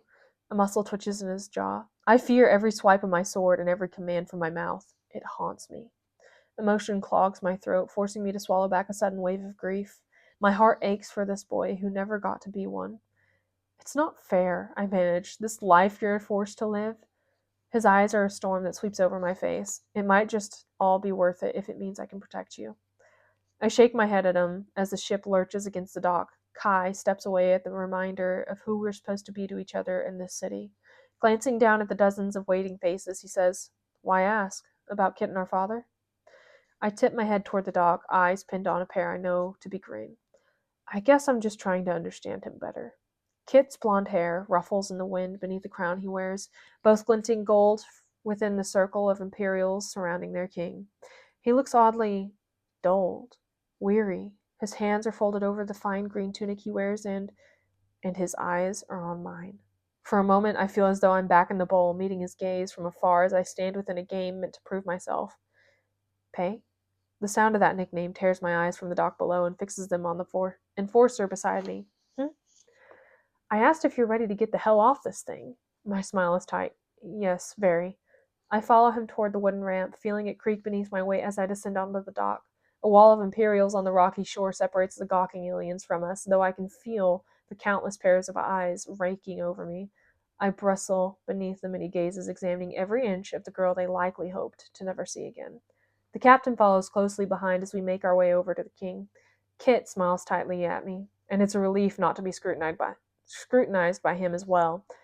Perhaps he's happy to see me return in one piece. Perhaps distance, and the likelihood of my imminent death, really does make the heart grow fonder. When the Imperials part to let us greet him, it's Tori who speaks first. Your Majesty! Kai! A flurry of limbs pushes through the throng of Imperials to bound toward the enforcer. Kai barely has enough time to spread his arms before Jax crashes into them. The boy clings to his brother, face buried in his shoulder. Jack sniffs. You're alive! Of course, Jay, Kai murmurs. I had to make it back in time to see you. My gaze is torn from their heartfelt reunion when Tori clears his throat. As I was saying, Your Majesty, it's an honor to sail under Ilya's colors once again. As you can see, he gestured to the battered boat behind. We encountered the beast that lurks within the shallows, but under my command, we now live to tell the tale. Kit nods his appreciation. Thank you, Captain Tory. Your bravery and service to our kingdom will be greatly rewarded. Kai clears his throat, arm still slung around Jack's. I believe praise is due to the one who saved us from that beast. He lifts a hand towards me, and the gesture alone has every pair of eyes back on my disheveled figure. Heart, heat stains as my cheek. Heat stains my cheeks as I throw a warning glance Kai's way. This doesn't go unnoticed by the king. His tired eyes flick to me. Is that so? I take a breath and paste a warm grin on my face. I may have helped deliver the final blow, which wasn't very benevolent. I clear my throat toward the creature. Kai dips his head, hiding a smile. Jax follows after his older brother, though far less discreetly with a choking cough. And Kit just stares at me. I can't read this look, and I typically pride myself on being able to do just that. Something like realization lights those green eyes. Or perhaps it's awe I see traced within the lines around the slight grin. But before I can decipher this expression, he's reaching a hand towards me. His knuckles brush mine before I let him interlace our fingers. This is for the people piled on that rocky shore. Their prying gaze is pinned on us. It seems you'll make a fine queen. The diamond on my finger grows heavy. It's as though you were born for this. Chapter 36. Kai. Candlelight flickers down the length of the table, dousing every plate of food in a honey-like glow. The court sits snugly together to crowd around the feast. They talk idly, drowning in their finery while nibbling at their meal. Dragging a hand through my hair, I catch myself wishing this banquet was a ball, if only so I could slip away unnoticed in the swirling bodies. Instead, I sit stiffly to Kit's right, on display and at his disposal. He seems distracted, green eyes glazed over. I can't help but notice the slight gaughtness of his face or rasping of his voice. He looks worn enough to warrant concern I can't currently give before this court. It seems the king did not rest as he promised. Peyton shimmers across from me, picking politely at the food on her plate. For a moment, it feels as though we're seated back in time at that dinner before the purging trials, the one where I was all but had forced her to eat. The night she became my weakness. It's familiar, this scene, simple, except that it's not. The king beside her is not my father. I've spent most of the evening watching Kit lean over, conversing quietly with his betrothed. Peyton smiles each time, the action tugging at that scar trailing down her throat. The elegant high neck of the dress she wears conceals the far more vicious one below, though my gaze continuously falls to where I know the carving to be. This should not upset me, their closeness with each other. They're engaged, after all, and speaking civilly is the tamest of actions. But I can't seem to shake the gnawing envy in my gut, the jealousy that flares with the look shared and word exchanged. It's tiresome, this turmoil between love for my brother and love for his betrothed. You seem to have quite the appetite, just not for your food. With a heavy exhale, my eyes flick toward the source of that accusing tone. Beside me, Andy raises a brow, her nose ring flashing like the challenge in her eyes. I give her a tired look. Just spit it out, Andy. Using only the corner of her mouth, she fires back. Stop staring at what you can't have. I lift a piece of turkey to my mouth. I wasn't. You were. This voice belongs to the girl beside my cousin, her sheet of black hair swaying as she leans over the table to meet my stare. I don't know the crawler well, but I recognize her as Andy's friend from the ball. Though, with a quick glance beneath the table at their interlaced fingers, it seems safe to assume that their relationship has progressed further. See, Andy says smugly, Jasmine is my witness. Yes, I take a quick sip of champagne. Thank you for your astute observations. Andy tucks a strand of wine-red hair behind her ear. Kai, we talked about this. The shrill clinking of glass saves me from my cousin's wrath. I turn toward Kit, watching him stand at the head of the table. Scanning the room, he offers a small smile to his court. To Peyton Gray, your future queen, who successfully showed not only her bravery, but also her benevolence. He peers down the table distantly. Onward to her brutality, and long live the Silver Savior. When I lift my glass, the entire court is quick to follow. Long live the Silver Savior! They mutter in unison, most begrudgingly. Champagne bubbles against my tongue, warming my throat. My eyes are back on Peyton, though her own are pinned to something far down the lengthy table. I watch her gaze grow suddenly cold, lethal in a way I know firsthand she can be. Following that look, I scan the many faces decorating the throne room, and then my eyes stutter over her. The lilac hair falling over Blair's shoulders seems to oddly complement Lenny's fiery red waves to to the left. She sits comfortably in the seat beside her father, arms crossed and lips teasing the Imperial. They look familiar, at ease with each other in a way that is likely making Peyton's head spin. I glance back across the table at her, watching as a sheet of icy anger creeps over her expression. She looks ready to avenge Adina right there and now. Staring at this version of the Silver Savior, I fear for those who make her feel nothing. No remorse, no compassion, no worry for her stained soul. I raise a hand, hoping to stop her from doing something reckless, when she stands suddenly. Her chair squeals against the marble floor, and every head turns in her direction.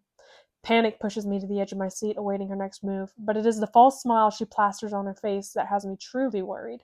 Lifting a glass, she clears her throat in preparation for a toast. My fingers curl around the table's edge. Peyton's bright smile and cold gaze fall back on Blair. "To the Ordinaries," she says cheerily, "and every unjust death may they be avenged." Then she tips her head at Blair and lifts the glass to her lips. I glance down the table to find a lilac head of hair bowing right back. "To the Ordinaries." I barely registered the grumbled words that only half the court bother repeating, and it is only when Peyton takes her seat that I'm able to draw a deep breath. Uncurling my hand from the table, I wait another wave of dull chatter to sweep over the room. When all eyes have fallen from Peyton and every mouth has moved to another topic, I lean forward to murmur, "Well, that was suspiciously civil." Those blue eyes flick up to meet mine. I wouldn't call a threat civil. "For you," I mean plainly, "that is." Taking an interest in our hushed conversation, Kit chimes in with a discreet, "Once again, you know why I can't let you hurt her, Peyton." Gripping her fork, she rolls a piece of potato around her plate innocently. "And you know why I can't let her live." "Pay." Kit's gaze snaps to me at the familiarity in the word. "Shit." I carry on quickly before any of us can ponder what I've just said. You can banish her when you're queen if you like, but don't do anything rash before you wear that crown." "I don't need to hide behind a crown," she grits out. "Yes, you do," Kit murmurs evenly. He brings the napkin to his mouth before coughing into it. I narrow my eyes at the hoarse sound he cuts off quickly. "Ruling is all about hiding. The truth, motive, yourself, all of it. And the earlier that you learn that, the easier it'll be for you in this castle." Peyton blinks at him, and I can't help but do the same. There is the piece of father he possesses. Swallowing, she places her palms firmly on the table. "It seems like we could all blow off some steam." All of a sudden, a sudden wicked tug of her lips. "Now where's the wine cellar you always used to sneak off to?" Wine dripples down the fingers I have tightly curled around the bottle's neck. Peyton's dress is an emerald pool atop the floor of the cellar, flickering in a beam of candlelight. She tips her head against the cool stone wall and laughs loud enough to have my face splitting into a smile. Turning her bewildered gaze on me, she manages, "You did not!" "He did," Kit blurts on my behalf. "I'm the one who broke his fall." Pay's mouth falls open as I attempt to defend myself. "I was 5, all right. I could barely use my power, and let alone know which ones even exist. So he climbs up onto the roof of the stables," Kit explains, a drunken smile turning his lips. "Now, Kai Pai here was convinced there was an elite who could fly." Peyton snorts, quickly muffling the sound with the palm to her mouth. "So he decides to jump from the roof and test the theory." Kit finishes with a laugh aimed at me. "Why," Peyton huffs towards me, "would you think that was a good idea?" I take a swig of wine before answering. "In my defense, I could barely sense powers at that age, so that I thought a flying elite might be possible. Now that didn't mean there was one nearby, but—" Kit slaps a hand against the stone floor, laughter murphing him into the boy I grew up with. Giddiness bubbles from Pay in a way I rarely get to witness, evidence of the wine loosening her tongue and lifting my spirits. I grin brightly and wonder just how much of it is due to being with my brother in this cellar again. "So you crashed right into me," Kit declares, slapping a hand on my shoulder, "and broke my leg." "Well, your body broke one of my ribs," I counter. "Besides, it was your idea to test my theory." "That doesn't mean you should do it." I catch Peyton's eye, aware of what she sees. We are so very free in this moment, laughing together like old times and living like life never got in the way. Cheeks flushed and duties forgotten, we sit here as brothers who bear no titles. "I like you two like this," she says softly. I bring the bottle to my lips, swallowing the dark wine. "Like what? Drunken bastards off our asses?" Kit laughs, clinking his flagon against mine. "I'll drink to that." Peyton shakes her head at us. No, well, maybe, but I just like the two of you being so carefree together. That has Kit looking suddenly serious, despite the ruffled hair and unbuttoned shirt. His gaze is earnest as it slides to mine. Just like old times. Just like old times, I echo. I missed you, brother. Kit sighs. I miss us. I'm right here, Kitty. My smile is soft. I haven't gone anywhere. Haven't you? The words are a startling snap, and then the king is laughing, smothering that accusatory tone with a smile. It's an odd flickering of emotions I doubt he intended to show us, but when he turns to Peyton, bottle lifted sloppily in the air, his tired eyes are bright. To old times. Chapter 37. Peyton. I stare blankly at the dozens of fabric squares surrounding me atop the bed. These all look the same, I blurt in Ellie's direction. They are all white. She pulls the thick curtains together, blocking out the starry night beyond. Well, wedding dresses typically are. My mouth goes dry at the reminder of what one of these little squares will soon become. I shake my head, admitting defeat. Here, you just pick for me. Peyton. Ellie's tone is surprisingly scolding. Enough so to have me smiling with pride. This is your big day. I refuse to pick out the fabric of your wedding dress. I run a finger across the strip of samples, feeling each texture and pattern alongside the growing pit in my stomach. What if I don't even live to wear it, I mean, there still is the final trial, and you'll be just fine. Ellie reassures gently. Why? Because I have no problem being brutal? The words come out in a rush, like an uprooted fear typically does. She walks over to me, sitting on the edge of the bed only after I pat the quilt insistently. There's no shame in that when justified, Ellie states. It's not knowing an end to your brutality that's the problem. My eyes fall to the surrounding fabrics and each finger gliding over them. It feels wrong to touch something so blindingly pure with such bloody hands. My soul is stained with death and drenched in the regret of it. I never asked for this brutality, this darkness. It was asked of me. Clearing my constricting throat, I lift one of the squares into the lamplight. How about this one? Ellie leans in, her brown eyes tracing the faint pattern of twining vines etched in the white thread. It's beautiful. With a sad smile, she adds, Adina would have loved it. She would have been jealous of the needlework. I agree with a light laugh. She always did hate doing that herself. Ellie watches me run my thumb over the fabric a few dozen times before saying, I'll let the seamstress know what you picked. I nod and numbly collect the fabric into a pile that Ellie tucks behind her arm. Tomorrow, she insists sweetly, we'll pick the flowers for the ceremony. Groaning, I tip my head back against the wall. If I pick now, will I be free of these decisions? I suppose, but perfect, I said cheerily. Roses. Ellie gives me a knowing look. Is that just the first flower that came to mind? Maybe, but it seems fitting, I defend. I admire the rose and its thorns. Even the prettiest things can bite. Slowly, Ellie nods in agreement. Then roses it is. I watch her bustle around the room once again, ensuring everything is in order for the night. And then they will certainly be easy to find. There is a private rose garden here on the grounds, pretty pink ones, I believe. I bat her away when she tries to fluff the pillow behind my back. Now, she straightens my boots beside the wardrobe. I'll see you in the morning, miss. I shake my head at her, even a smile turns my lips. Even as a smile turns my lips. Good night, Ellie. Tipping her head timidly, she offers a quiet, good night, Peyton. I watch her slip out the door before spreading my tired limbs out on the bed. Even after I did little more than waste away the day and take full advantage of sleeping on solid ground again, my eyelids still manage to droop. The dagger beneath my pillow is a comfort I clutch as I drift into sleep. I dream of Adina as I always do. It's unpleasant, as it always is. The memory of her death resurfaces, swirling in and out of focus. A collage of every way in which I should have saved her plays behind my heavy lids. This nightmare is as torturous as every one before, and I claw uselessly at my subconscious to free me from it. When I finally awake, it's to a sweaty brow and still darkened sky, though most alarming of all is the plan I've determined. With my mind set and heart aching, I stand to my feet. I don't bother changing my large shirt or thin pants beneath, though I quickly add Adina's torn vest to the ensemble. It is only right to visit her home, with her hugging me closely. I step out into the shadowed hallway, looking like the resident of Loot I once was, ready to mob an unsuspecting prince.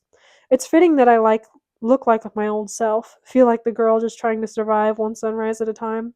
Before I was the Silver Savior, the King Killer, the Queen to be, I was Peyton Gray, and she is going home. Soft light slips between the cracked cobblestones and crawls up the sooty walls. I breathe in the familiar stench of loot, nearly choking on the thick air. My senses are bombarded with the past and every memory that accompanies it.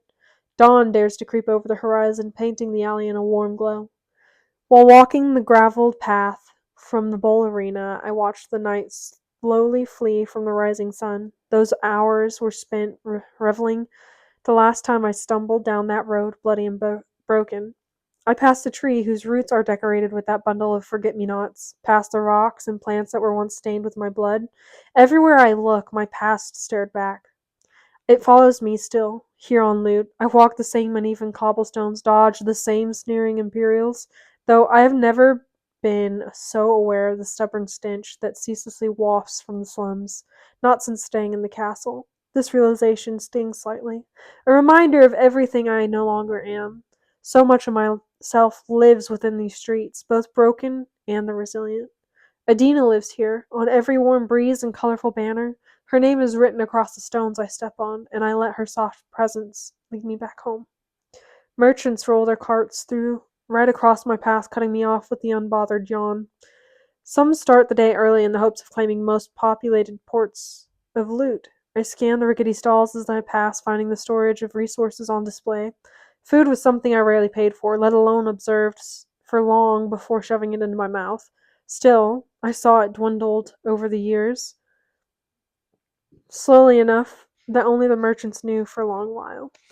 I was so busy surviving the streets of Loot that I didn't know the extent of what was happening on them. Homeless huddle against crumbling buildings, no bed to sleep in or money to live with, a stack of sticky buns glistening on a merchant's cart, each one an outlandish 5 shillings. I realize now that I've never actually paid for one, and thus have no idea how expensive living has become. More than ever, I see Ilya for what it is, shambles. But that's going to change. The tug of the fraying vest around me. I tug the fraying vest around me and quicken my pace. A small crowd spills out into the alley, snatching what food they can afford. I weave between the bodies, and it feels like I'm falling back into a familiar rhythm. The tranquility of blending into this beauty that even the castle cannot offer me. I have not felt peace like this since I left Adina for the purging trials. The thought falls away when the fort comes into view. My heart stutters in reminder of its missing piece. I stumble toward the alley's end, my eyes pinned on the barricade. A ray of sunlight brushes the worn rug and reaches for me when I rejoin it. The fort looms closer and my pulse quickens. Squinting through the shadows, I falter at the unfamiliarity before me. This is not the home I left. No, this fort now bears a colorful banner before it. The fabric squares have been sewn onto the yarn, painstaking proof that this was Adina's doing. I can't seem to breathe. Behind the barrier, our belongings have been rearranged. The usual pile of cloth is sorted neatly beside a new blanket and pillow I never got the chance to share with her. Even in the dull light, her vibrance exudes from the space, and I tremble in the presence of it. My knees hit the cobblestone, and I welcome the shock of pain. It's as if I'd expected her to be sitting there, waiting for me to return from a day of thieving. As if she would phase through our fort and come bounding toward me in search of a sticky bun. As if I didn't hold Adina's dying body in my lap, or see her blood gushing between my fingers with every glance at my incapable hands. A tear slips down my cheek, splattering on the ground with a drop of my anguish. She was waiting for me to come home. Muffled footsteps sound behind me, but she never made it home. My stare remains distant even as a deep voice rings out behind me. This alley is taken. You'll have to find another place to. I turn to let my teary gaze fall on the stranger. His brown eyes widen with a recognition I don't share. Strands of black hair fall around strong cheekbones, while the rest is pulled back with a loose strap. I blink at the lonely silver streak threading through such darkness, as though a lock of my own hair lives on in his head. It's you, he breathes. The scar slicing his lips curls with the words. I tense. And who are you? After all this time, you're finally back to visit her, he mutters.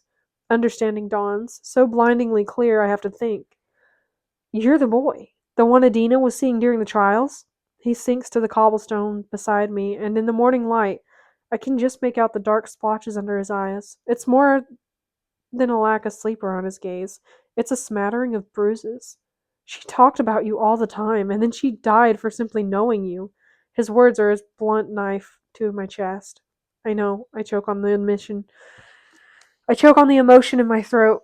It should have been me, not her. Those brown eyes bore into mine. She was coming to see you, long before being summoned to as your seamstress. We had it all planned. I don't understand. My back hits the grimy wall. How did you two?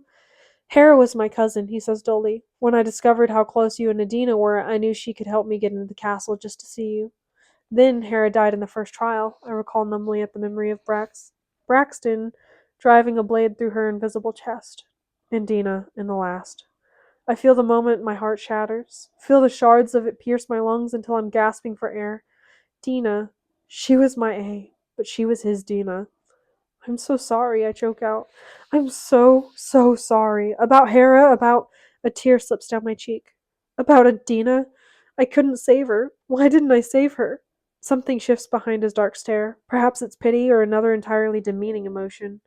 But I watch it begin to smother that stony expression, erode the anger etched into the corners of his eyes. I doubt that this monster is the monster he expected to face. Instead, a crumpled, crying girl is falling apart before him. This is all my fault. I turn my blurry gaze back to the fort, every bright color a mockery without her here. She redecorated for me to surprise me when I got back from the trials. Tears are falling in front of this stranger, but I can't seem to find the will to care. But it was her who never made it back, and it's all my fault. This is all my fault. I couldn't save her either. The stranger sounds choked. It takes that thought for me to realize how much more he is than that. This man is one of the last pieces of Adina. I couldn't do anything but watch her die. You were there for her when I couldn't be, I say firmly, and that was enough. He shakes his head of dark hair at the cobblestones beneath us. I've spent weeks being so angry with you, with the girl who killed her. Me too, I almost laughed, even as tears refused to shy from my gaze. You can't blame me or Blair more than I already have. The silences that stretch between us only reminds me of Adina. She's not here to fill it. The man shifts, slipping from the shadow that once draped over him. I let my gaze fall from his face for the first times, as if the dull light has tempted me to investigate further.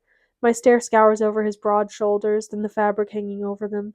The black vest is cut close to his body with pockets and pockets, and I know those pockets. My chin dips. I stare down at my torn pockets.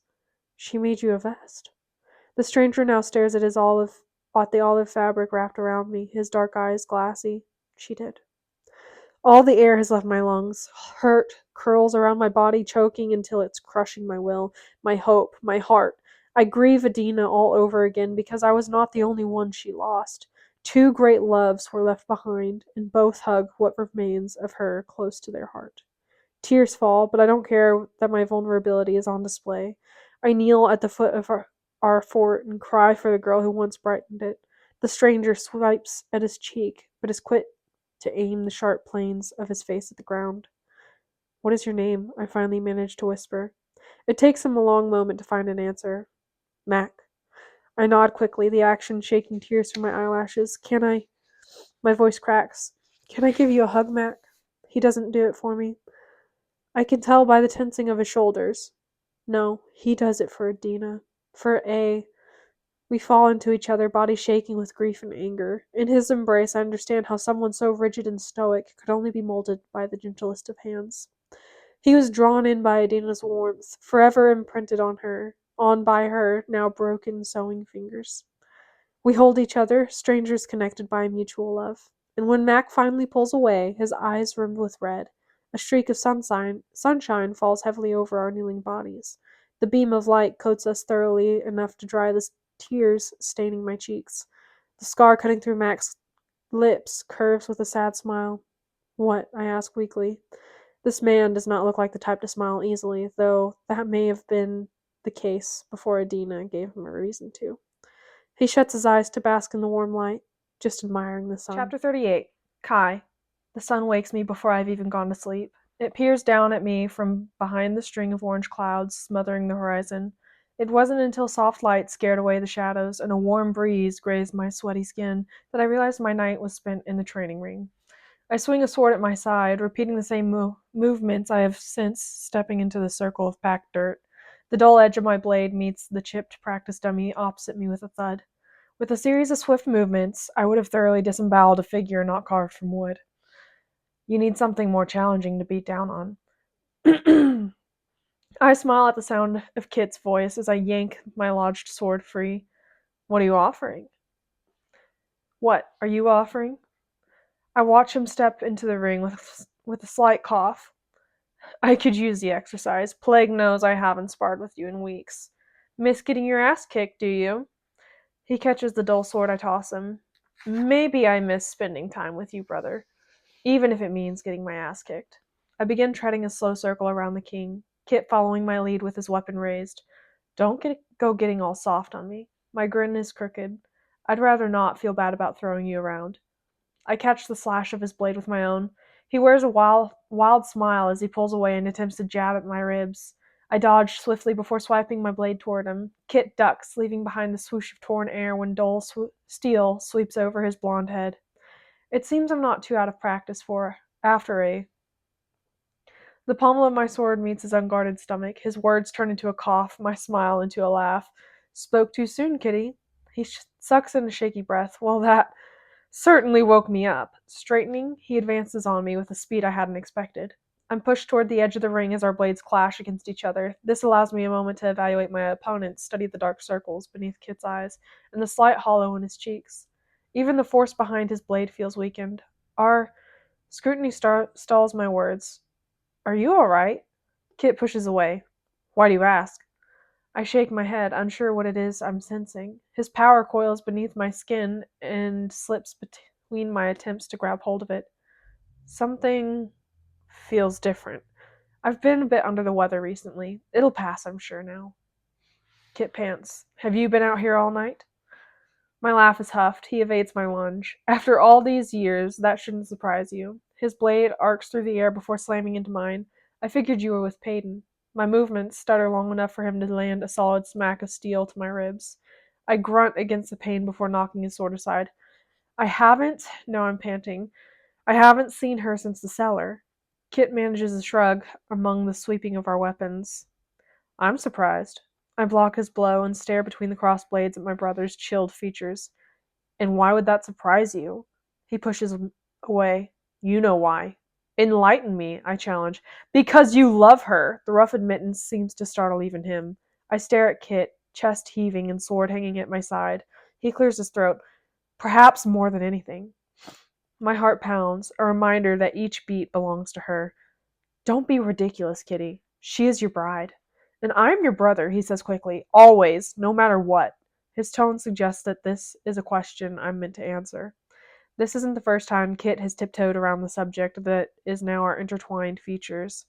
He wishes to hear that this marriage to Peyton won't change anything between us, and for our sake, I'll pretend that it hasn't already.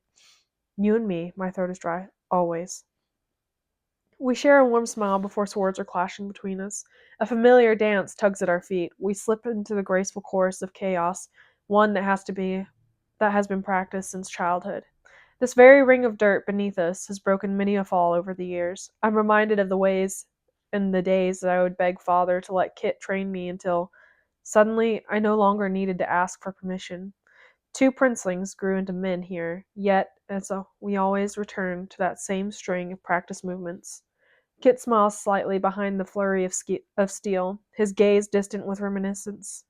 We follow a pattern, a structure, a memorized sequence of steps. This vicious dance is one we created as boys, and it feels like tranquility.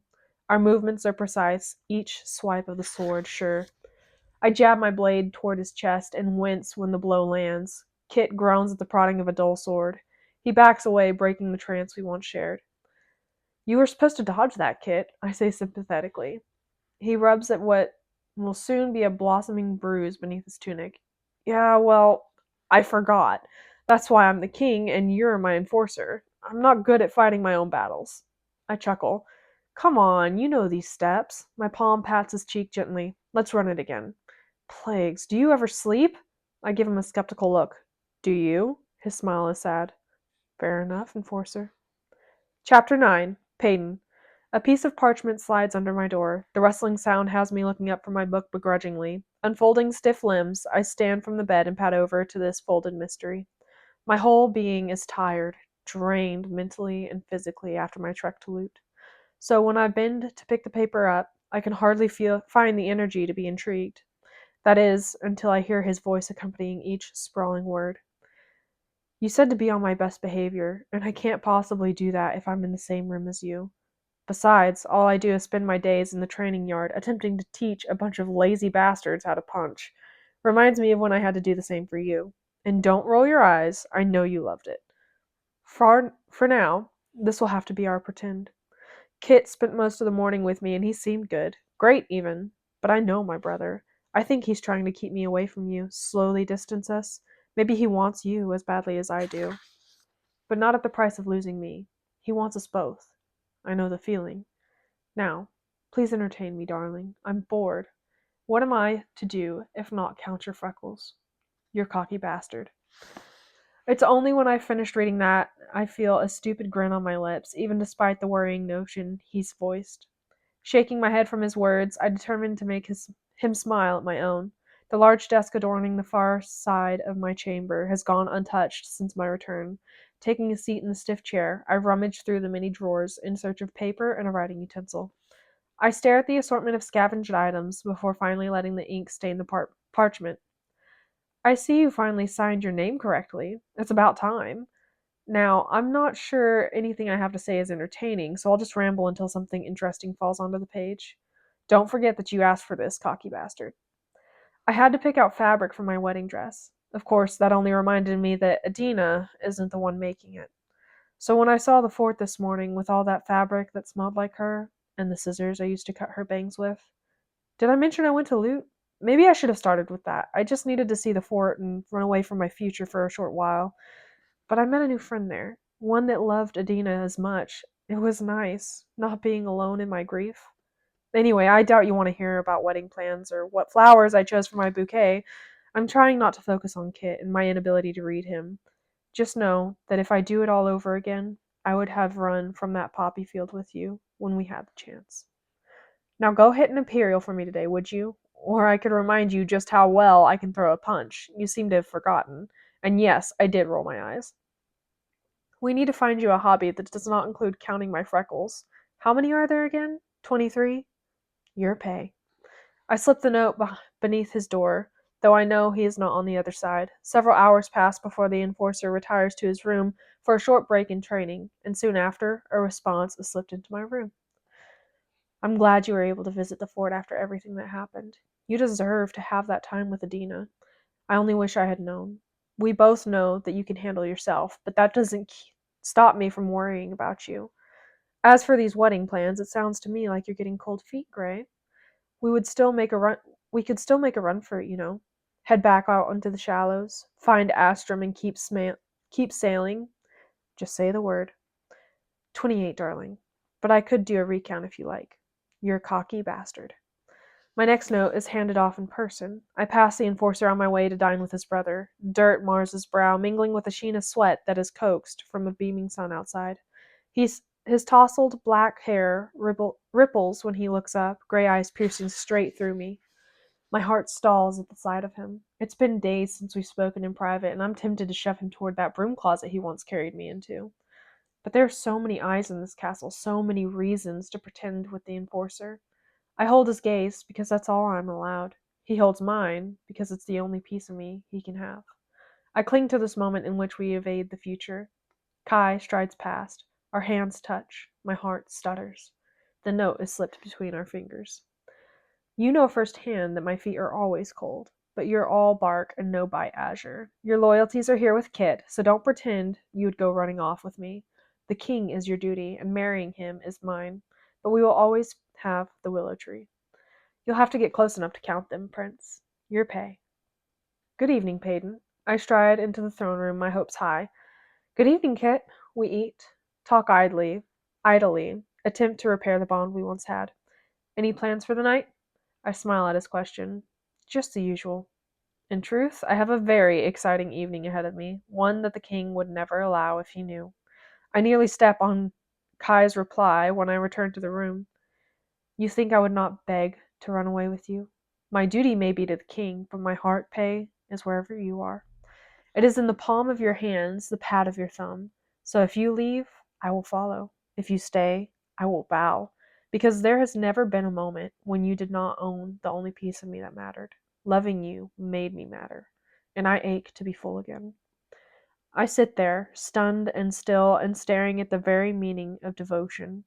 I've never witnessed beauty look so content in its brokenness. Unabashedly, he pleads for me. Unflinchingly, he lays every mask at my feet. My gaze falls to the final line, and the corner of my mouth twitches upward. Oh, I can bite. You only need to ask, darling. I slip his note into the drawer of my bedside table, reuniting it with the others before taking a seat at the desk. My father's ring raps against the wood as I fight to write those 3 little words that clog my throat. They are seemingly harmless until those who earn them are ripped away from me. I shake my head, writing instead a short string of letters. On paper, you really do sound like a poet. Or a fool. I won't let you ruin yourself for me. His response arrives quickly. I want you to be my ruin, remember? Edric. The princes are inseparable. Kit balances a book on his lap, though it's difficult to focus on anything with his younger brother having a wooden sword in his face. Mila stands to comb back Kai's unruly hair, all while ignoring the boy's huff of irritation. With the turning of a page, Edric's air grows suddenly studious in the presence of a mother who is not his.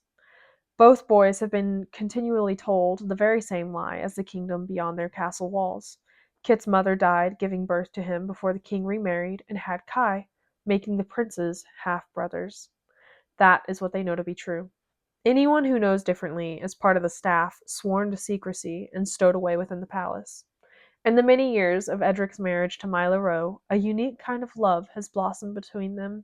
She was bold and stubborn in a way that Iris had never been, managing to rile the king more than he cared to admit. It was a rocky road that led them to each other, one that neither imagined treading, but Edric's stony heart had started beating again, still only for his Mila. The family clutters the king's study, though 2 members are missing. One, a weak child who remains in the West Tower, and the other, a forgotten princess who is just that. Edric thinks no more of the daughter he doomed to death. Rather, Iris's end is something as weak as an ordinary only inflames his hatred for them. And he will stop at nothing until his kingdom is rid of every last one. They are a mistake he is determined to remedy. Mila looks up at her husband, watching him pore over the puddle of parchment on his desk. She offers him that bright smile, the one Edric has spent their first year of marriage coaxing out of her. For his wife, the king smiles back. Catching an odd show of emotion, Kit straightens before beaming at his father. Edric only nods to the book in his heir's hand and does not smile back. Chapter 40. Payton. The halls are quiet at this hour. Shadows paint the ornate molding in an ominous light as I pass by. I spent the entire day confined to my room or slipping notes beneath Kai's door. It was a pleasant distraction until nightfall. But now I'm off to restore balance to the world, peace to my mind. I have been aching to do this since that final trial, since returning from the fort with rekindled vengeance. I turn a corner and a flash of lilac in the moonlight. There she stands, casually leaning against the wall. A dull look rests on the face she turns towards me, boredom creasing her brow. So, apparently, you think you can kill me. My dagger is already gripped between trembling fingers. The image of Adina's limp body in my lap is all I see when I meet Blair's unfeeling gaze. I think of Mac and his hurt that magnifies my own.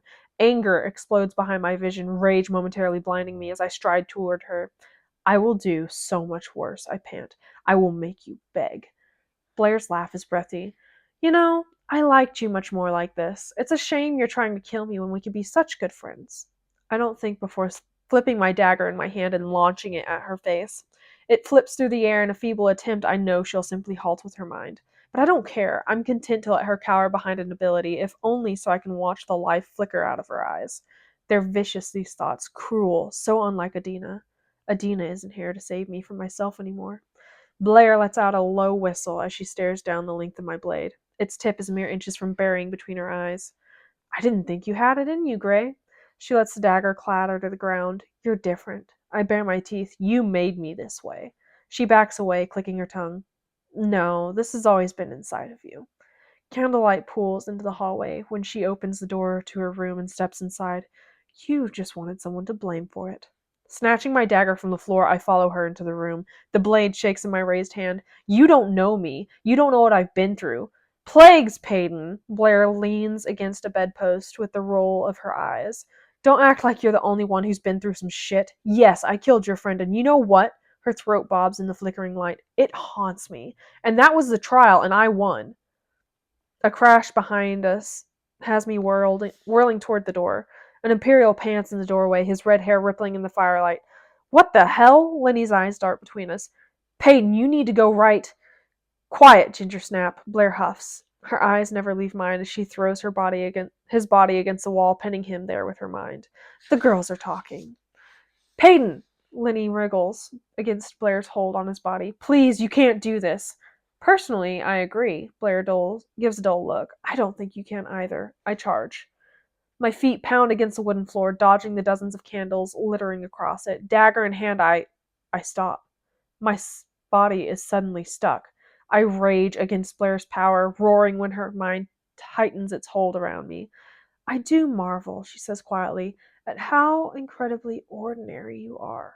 I still within her invisible grip, because for the first time in my life, I don't hear weakness in those words. No, I hear a little girl crying over her father's dead body and surviving despite it. I hear the roar of an elite crowd chanting for the ordinary beneath their noses who crafted her own power. I hear strength where shame once was, fearlessness where I would once cower. A slow smile spreads across my lips. Blair blinks at the expression, a flash of fear flitting over her features. Of course you marvel at it, I say slowly, because you will never know real power. Yours was given, but mine, I shake my head. Mine was found. She gawks. I could crush your heart with a single thought. Maybe your ability could, my gaze is lethal, but you couldn't. I watch her take a deep breath, watch the words fall from her mouth, and still don't believe she's saying them. I am sorry about your friend.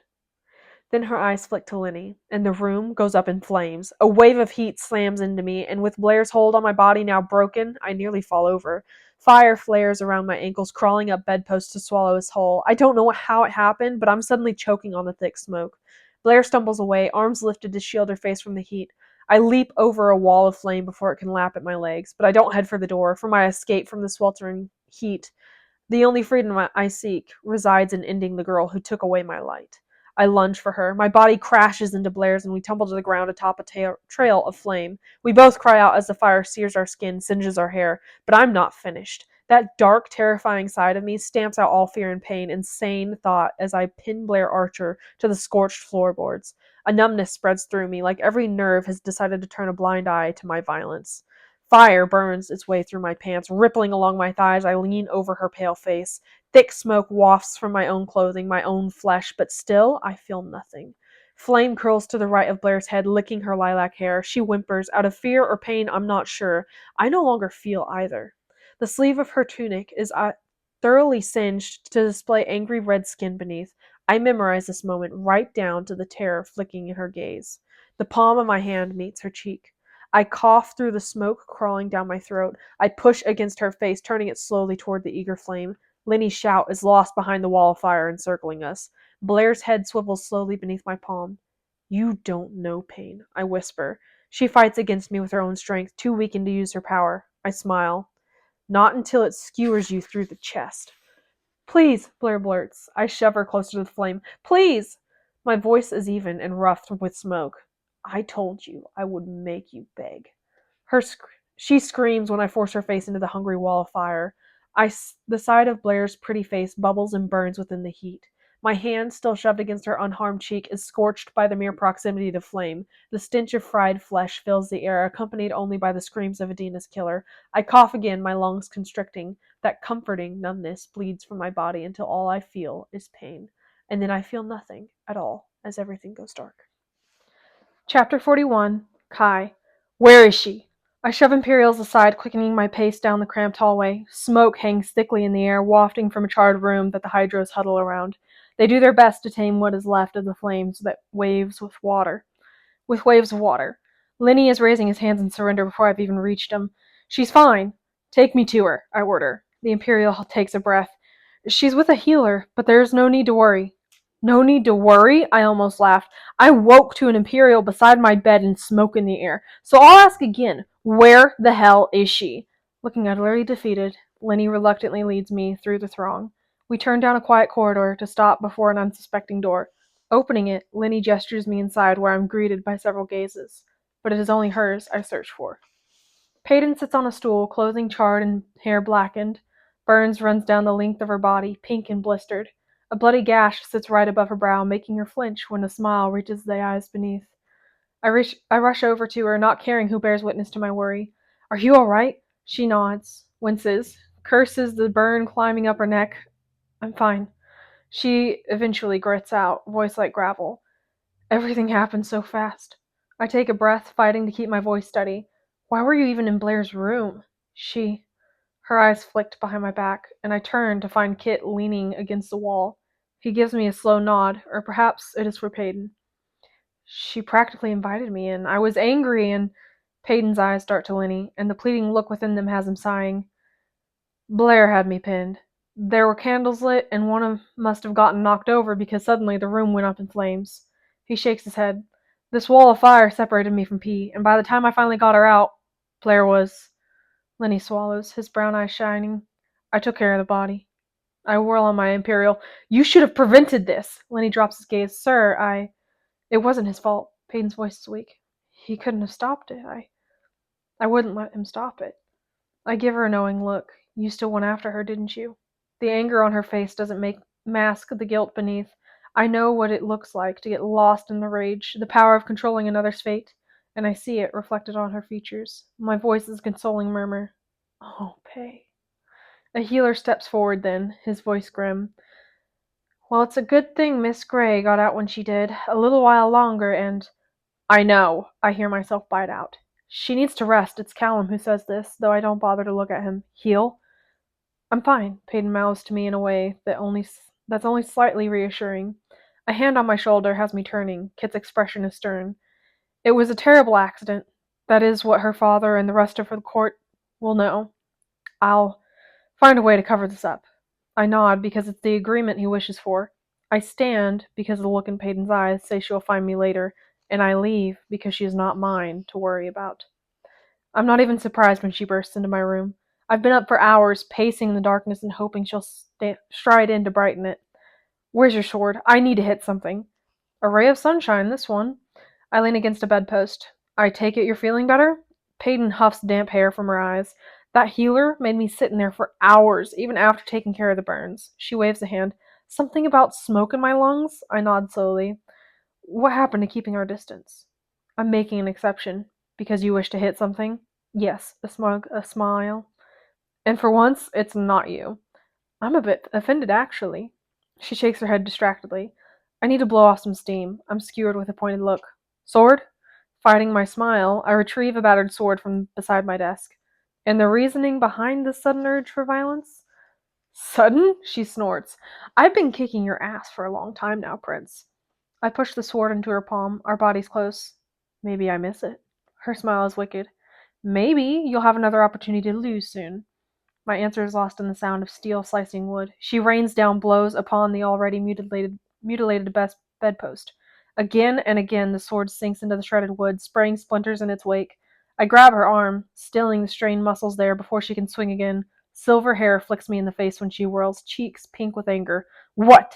Her tone is biting, meant to ward me off with a single word. But she doesn't scare me away. I almost wish she could. Life would be so much easier if I didn't have to spend it with her. But nothing so stunningly formidable could go unwanted. Pay. I let her see the concern on my face. Let her see the devotion it derives from. Let her see everything I'm not and the title that I am. What's really going on? Her lashes flutter. I watch that blue gaze sink to my chest and stare blankly. I killed her. I was a monster.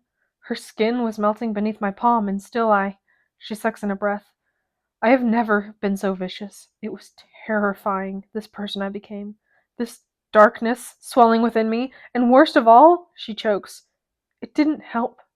My heart aches in a way that'll only ever will for her. I know. I thought it would help this hurt, she whispers. This hole in my heart where Adina used to be, but it's still there. Her eyes lift, brimming with tears. Just as gaping as it was the day she died in my arms. I know, I say again, hating the hurt on her face. It didn't bring her back. The sword clatters to the floor, her tears falling with it. I'll never get her back. I wrap my arms around her trembling body, pressing my mouth to the top of her head. I know, love. Tears soak through my shirt, and yet she barely makes a sound. I hold her tight, running a hand down her damp hair and the back stretching beneath. She melts against me, soothed by the touch and many murmurs against her hair. But when my body goes rigid, she lifts her tear-streaked face towards mine. What is it? Power bubbles beneath my skin, one so familiar, I almost didn't notice it. Kit's coming. What? She blinks before peeling herself away from me. Here? Now? I lower my voice. Yes, and quickly. His dual ability is one I've memorized since I was a boy. Could pick up from out of a crowd, but dwelling on it now seems something feels indescribably off. Well, she sputters, what do we do? My eyes flick to the wardrobe. She gives me a dull look. You can't be serious. Would you like your betrothed to find you in here with me? Her frustrated groan is followed by an exiling into the wardrobe. Peyton glares as I shove her among my clothes, tears momentarily forgotten. She picks up a particularly bright shirt and raises a brow. I've never seen you wear this. That would be because it belongs to Jax, I say quickly. I'm winning a bet. Don't worry about it. With a slight scoff and shake of her head, I begin shutting the doors on her face. Oh, and I add quietly, try not to step on my shoes. I just got them shined. I can practically feel the roll of her eyes, even after a thick layer of wood separates us. But I've barely managed to pick up the strewn sword before my door creaks open. Kit steps hesitantly into the room. Oh, good. You're awake. I lift the sword and answer, just blowing off some steam. All right, the king seems distracted. Well, I just wanted to stop in and let you know that the third trial will be taking place tomorrow. My eyes widen in surprise, just as I know Peyton's are behind me. Tomorrow? You're not announcing it to the court? Kit rubs a hand down the back of his neck. His gaze is distant, clouded. It's meant to be unexpected. For Peyton, at least. Quickly, he adds. It'll take place in a bowl. I see. A beat of silence stretches between us before I ask, Kit, are you alright? That unsettling feeling washes over me again when his power slithers beneath my skin. I hold my brother's gaze, but he doesn't seem to be looking at me. It's as though he's retreated into his mind. Hmm. Hmm. His unfocused gaze falls over my shoulder. No. No, not yet, he mutters distantly. It's not time. I need the right time. I glance behind, finding nothing but open air. His mumbled words have me taking a hurried step forward. What? Kit, is everything okay? Those green eyes flick back to mine. He blinks, then plasters a smile onto his features. Yes, no need to worry. It seems I need some more sleep. Just trust me. I have everything under control. I nod despite my concern. Of course. I trust you with my life. He coughs. The grin that follows is genuine. I never doubted that about you. Then his hand is on the door, mine somewhere else entirely. You and me, brother. You and me, I echo softly. Chapter 42. Peyton. I'm awake long before the knock at my door. In fact, I'm already dressed and well into overthinking by the time my escort to brutality arrives. I barely slept after slipping from Kai's room last night, wide-eyed with the worry of what I'll have to do today to prove myself.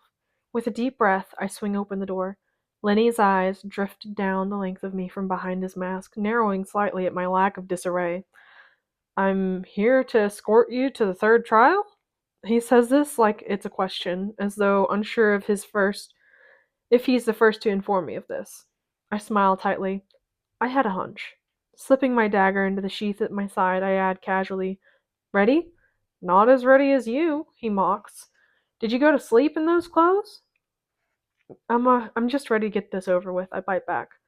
Well, it seems you're already in the brutal mood, he mutters as we head down the long hallway. I'm sorry about yesterday. I glance hesitantly over at him. You were never meant to be involved. And it's a damn good thing I was, he scolds. You nearly died, P. And I would never have been able to live with myself if you had. His words crumble something inside me, maybe the stony indifference I've built around my heart as of late. I touch his arm, hoping to say something my lips can't form. Lenny's brown eyes fall to that gesture, smiling grimly at my splayed fingers atop his uniform. And you might be sorry for me, but you certainly are not sorry about Blair. I swallow and spread my mouth into motion. No, I'm not. I mean, I'm not happy about what I did either, but I pull away, hugging my arms around my beating chest. But I don't regret it. You were merciless. When he finally lands on the cruel word, I flinch. I've never seen you like that before. Neither have I. Not like that. I avoid his gaze, but I've seen glimpses of it ever since fleeing Ilya. I'm not proud of it. He nods distantly, red hair rippling. Well, now you're free of her. So are you, I remind him. Uh, he turns a corner, pulling me along with him. She wasn't too bad. You only knew the part of her she had to be. I glance sidelong at him. Well, you don't seem too upset about her passing. He shrugs stiffly. I'll see her again, one day. I debate scoffing at his words, because I doubt Lenny will end up wherever Blair has. But he's suddenly spewing another sentence, this one lighter than the last. Don't be nervous today. You're going to kill it. I groan slightly. I'd rather not do any more killing, thank you.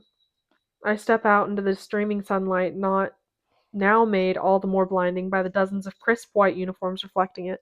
Imperials swarm to create a cocoon of bodies around me as we head for the bowl. The long path to the arena stretches before me as if to join the past with this bleak present. The first time I walked down between this row of drooping trees, it was for survival. The second, a promise. And now, a title. The pink blossoms that once fell from these trees are long dead, not unlike so many other things since then. They crunch beneath my boots, a mere decaying memory. I tug my promise to Adina more tightly around me, feeling the frayed edge of what is left of her.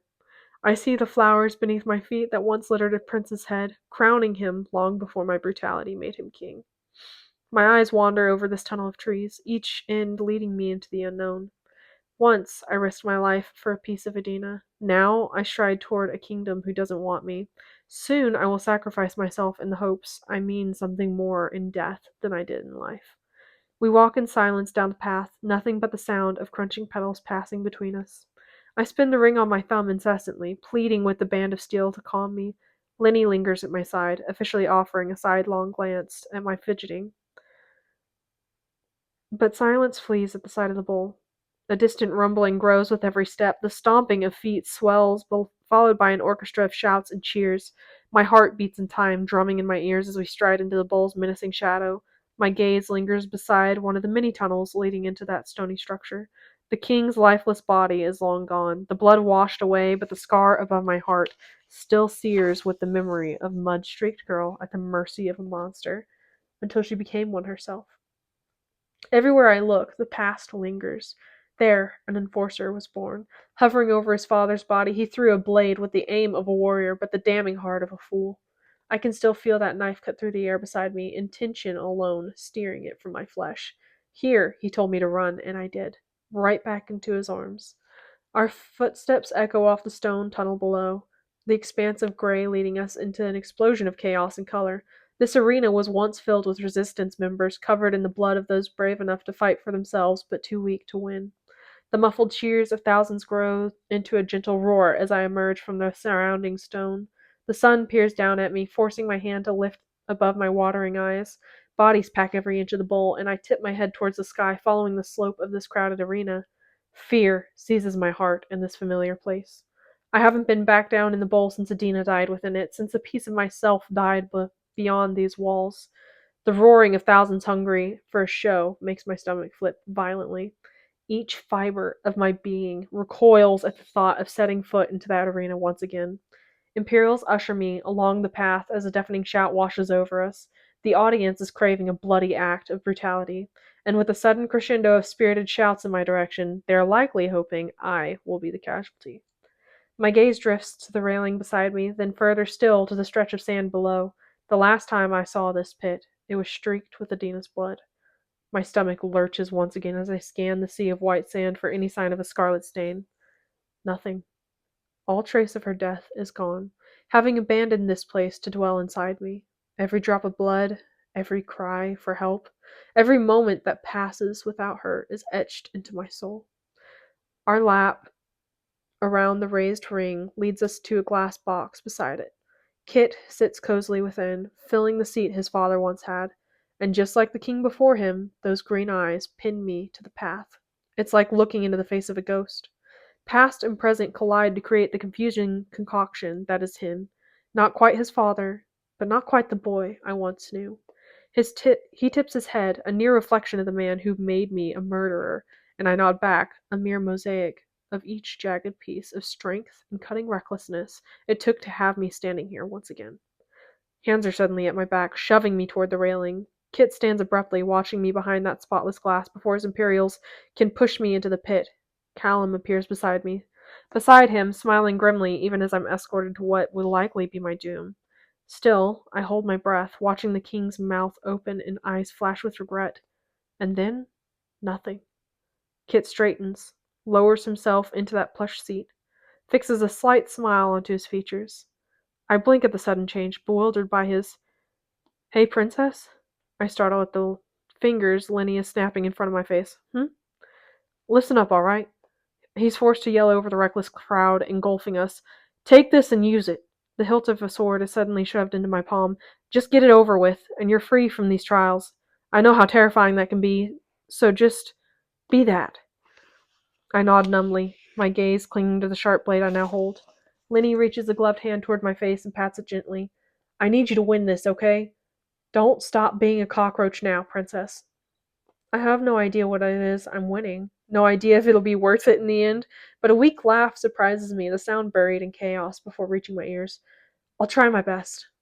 After this, he shouts, "I won't get to call you princess anymore." His smile is bittersweet. "I'll have to call you queen." And then I'm forced down into the pit. I trip over the steep steps until my boots finally sink into the sand beneath. Staggering back, I lift my head toward the crazed crowd. I'm panting, blood pounding, as I take in the arena with a slow spin. The bowl is gaping, and I stand there, swallowed within the sheer size and sound all around. The sword's hilt grows sweaty in my palm, its sharp point dragging in the sand. Chants and shouts are muffled by the continuous pounding of feet like a death march long anticipated. The sun weighs heavy on my arms, warming my bare skin with its close presence. It seems that even the sky leans in to witness my brutality, or the brutal end I will meet. I squint up at the box high above the pit's floor, watching the king stride out onto the path.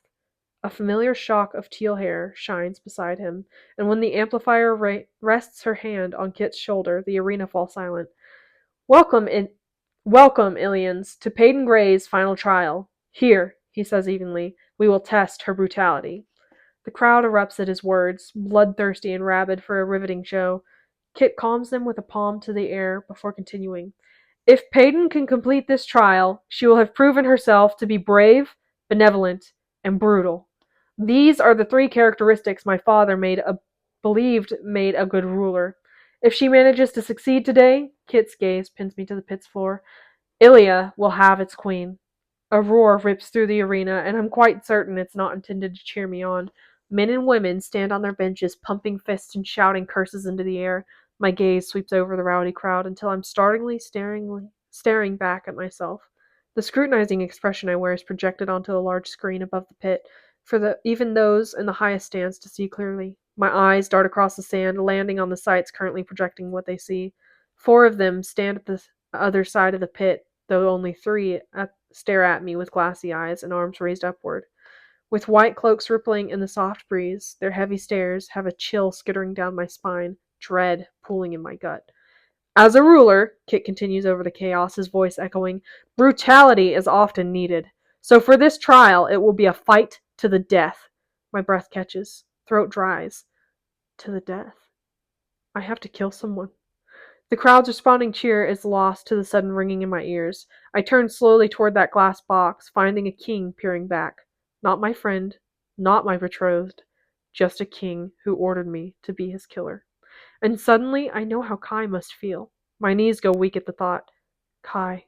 Frantically, I scan that glass box for any sign of his familiar figure. A lock of tousled black hair, a glimpse of those damn dimples, a flash of that cocky smile. Bring out the opponent! My whole body numbs at the king's words.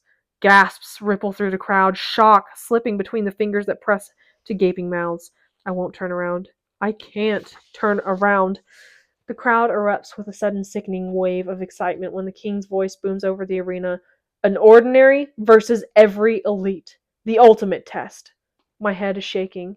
I shut my eyes, squeezing out the cruel world beyond. This is a nightmare. This is pretend.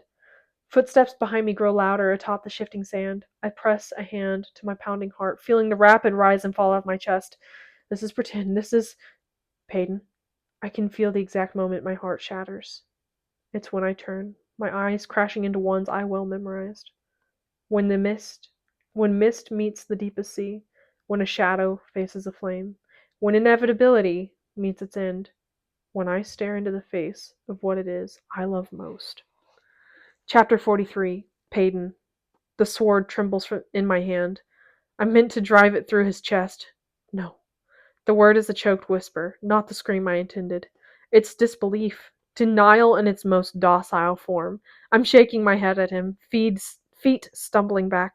This is not my opponent. This is the boy who braids back my hair and dances for the both of us. The boy who would chase me to the ends of the earth if it meant he could hold me one more time.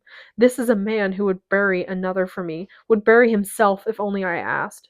He is a fool for me. He is my fool. This can't be happening. Why would Kit allow this? Kai raises a calming hand. Peyton? No! The scream rips from my throat, springing tears to my eyes. I turn then, lifting my rage to the railing above, and when my gaze crashes into that cool green one, I suddenly cannot remember which king I'm looking at. No, I won't do it! The arena roars alongside me, only they look forward to watching their mighty enforcer cut me down. I stumble in the sand, seemingly unable to suck air into my lungs. Tears burn my eyes, anger clogs my throat. This is a nightmare. This is pretend. We were never supposed to fight each other again. A rough hand tugs at my shoulder, whipping me around to face the stern expression Kai wears. I need you to focus, okay? I nod furiously at his quick words. We have to make this fight look good if they're going to believe it. So that means you're on your own to stay alive against whatever power I throw at you. He nods to the arena surrounding us. The mute is gone. They want you to see you fight elites. I swallow a shuddering breath. They want to see me die. His eyes flick over my face as though seeing it for the first time. Or perhaps the last. So don't. I watch his skin turn to stone, then watch his fist fly towards my face. I've barely ducked in time, the gust of air above my head making me gasp. I leap away from a hard hook to the stomach, dropping my sword and narrowly avoiding several cracked ribs. Borrowing a shell's power, he cycles through a combination of punches, pushing me on defense. I can do nothing but dodge, his rock-like skin making it impossible to land a hit of my own, and the enforcer is relentless. He throws countless stony fists at me until one clips my shoulder. I cry out in pain as bone crunches beneath his knuckles. The crowd roars in my ears as I clutch my arm, forced to duck beneath another flying fist. I stagger away from each of his attacks, conscious only of the throbbing shoulder beneath my fingers. When my back hits the towering wall of the pit, panic swells inside me. I'm trapped. Kai! I choke on my shout, forced to duck beneath another blow with words hanging from the tip of my tongue. His fist sinks into the stone behind, crumbling the rock there. Panting, I watch him struggle to rip free of the wall, sending chunks of stone flying. Kai turns to me then, gray eyes flickering to my injured arm. His words are nearly devoured by the ravenous crowd. Come on, Peyton, we have to make this a good fight. I let my hand slowly slide from my aching shoulder and nod ever so slightly. We are enemies here. We are pretend. And if I'm going to die, it'll be one hell of a show. Kai nods back. Then his hands ignite with fire.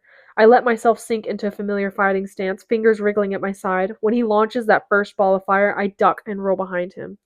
Sand clings to every inch of me, but I don't bother standing on my feet quite yet. I sweep a leg out, catching Kai's ankles with enough force to send him toppling down beside me. The packed sand he slams into has the air rushing from his lungs and a collective groan echoing from the crowd. I throw myself over him, pulling back an uninjured arm to let a fist fly towards his face. Knuckles connect with his jaw, following a sting of pain that shoots down my hand. It's odd to hit him like this, hard and intentional. Even as enemies, a piece of me has always held back, because that piece always belonged to the enforcer, and perhaps I didn't want to break it. But now, in this arena, I've never been more aware of the death that lurks within his veins. Power bends to his will, aches to obey. I've never seen him without a soft spot for me. It seems today is that day. His desire for me to survive him seems to have erased all other sentiment he has for me. He is lost to this game, this power he has continuously stopped himself from using against me. But the enforcer knows he can't throw the fight, otherwise I'll likely be killed anyway, leaving us both dead for nothing. I cock my arm again, ready to strike when his fingers wrap around my wrist. Searing, hot pain ignites his palm as the blazer ability scorches my skin. I barely bite back my scream, barely think through the dizzying pain. The smell of burning flesh floods my senses before a wave of nausea crashes into me. Only yesterday this stench followed my fury as I held Blair's face into an open flame. Now it is I who is burning. I gasp before driving my knee into the elbow of his raised arm. His scalding hand hold on me breaks at the same moment I hear his bone do the same. The sickening snapping sound is accompanied by a hissing grunt of pain through Kai's clenched teeth. I wince, hating that I hurt him, hating that we're in this position in the first place, but I force my stinging arm back, readying to. His uninjured arm flies into my stomach, lifting my knees from the ground. The hit has me panting for air as I dangle off the ground. Only the strength of a brawny would allow him to throw my body off with this much ease. I'm flipping over his head, the sand flying toward my face. Kai's hand is still pressed to my stomach, guiding my body over his when I grab hold of his wrist. Tucking my chin, I collide with the ground, rolling onto my back at the same moment I tug his broken arm flat against my shoulder. He cries out in pain as a snapped bone pokes through bloody skin. I hold his arm at that awkward angle, shutting my eyes against the damage I've done. Our heads are nearly touching, bodies sprawled in opposite directions, both of us panting atop the sand. Until I no longer can. Thorny vines spring from the earth to clamp around my throat. A choked scream escapes my gasping mouth before the air is squeezed from it. The barbed branches tear at my neck as Kai breaks from my hold. He staggers to his feet, commanding the bloom's ability with a weak flick of his hand. My fingers fumble for the dagger at my side when the vines tighten around my throat. Blood seeps between the leaves, thorns tearing at my flesh hungrily. A heavy blackness creeps into the corners of my vision as I lift the blade towards my own throat.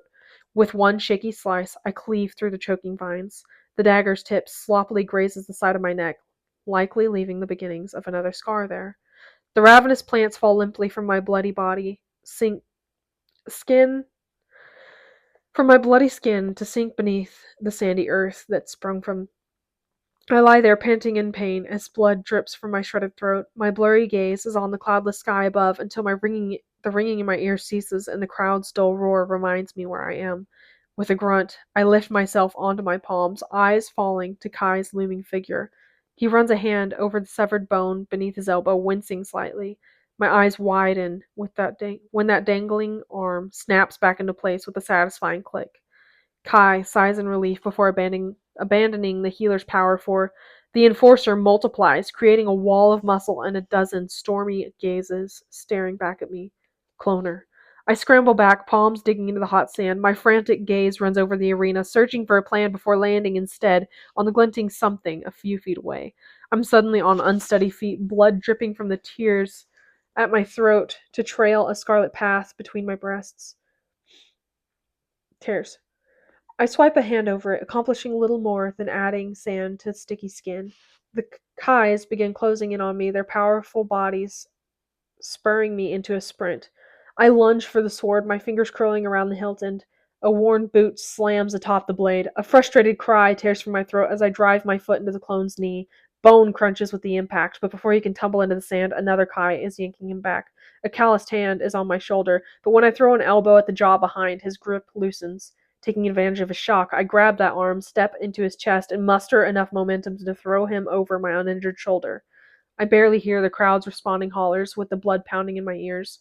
Turning, I snatch up the sword and raise it between my bloody form and the several other surrounding Kais. Stay calm. Find the real enforcer. My eyes skim over them, studying every familiar figure. The psychic ability I've so narrowly survived by has been rather buried these past few weeks. But I let it rush to the surface now, a flood of observations and comparisons. So when my gaze locks with a particularly gray one, I know I found him. His hand lingers just above the arm I broke, as though the bone hasn't quite healed correctly, and that hurt belongs to him alone. I'm dropping the sword once again and flipping my bloody dagger in an equally stained hand. A clone charges at me the same exact moment I let that blade fly. Time slows. Kai reaches for me, fingers grazing my throat. The cool steel of my dagger sinks into its target. The clones vanish when Kai staggers back, a blade embedded in his shoulder. I loose a shuddering breath before reaching up to graze shaky fingers over my throbbing neck, as if to ensure my head is still attached. Swallowing, I watch Kai pull the blade from his flesh with a pained grunt. He tosses it aside, blood gushing from the open wound. Even knowing a healer's ability rests beneath his fingertips, I don't think I could have brought myself to aim for the heart. Everything about this fight already feels too real, and if I were to bury my blade in his chest, I fear a piece of me would die instead. Our eyes lock across the stretch of sand, blood dripping from the damage we've caused each other. The angry cut through Kai's lip is evident even at this distance, as it is the deep dagger wound above his collarbone. I sway on my feet beneath the beating sun, shoulder aching and throat throbbing. Through the pain, I muster a small smile, only that is only for him. One that is only for him. One to reassure that our pretending is just that. This audience alone keeps me fighting the Enforcer when I wish for nothing more than to collapse against Kai. My soul is hopelessly tethered to his. So when he suddenly blinks into nothingness before my eyes, teleports behind, and drives a knee into my back, I wonder for the first time if perhaps I am the fool. My body slams into the sand, nearly swallowing a mouthful as my face scrapes against the rough grains. A kick to the ribs has me rolling onto my back, coughing blood. Through a blurry haze, I see Kai standing over me, his expression unreadable. He's not himself. It's as though every emotion has been muted, as though something other than pretend is guiding each blow. Maybe he really does want me dead. Another kick to the stomach. Maybe he's hated me this whole time for what I did to his father. I curl in on myself when the toe of his boot sinks into my stomach again. For what I did to his brother, something cracks inside me, and I'm not sure if it's my heart or a rib. For what I did to him. A strangled cry claws up my throat, the product of pain and panic. I lash out with the last of my strength, aiming a foot for his knee. My boot collides with the glowing force field of a shield, the purple hue warding off my attack.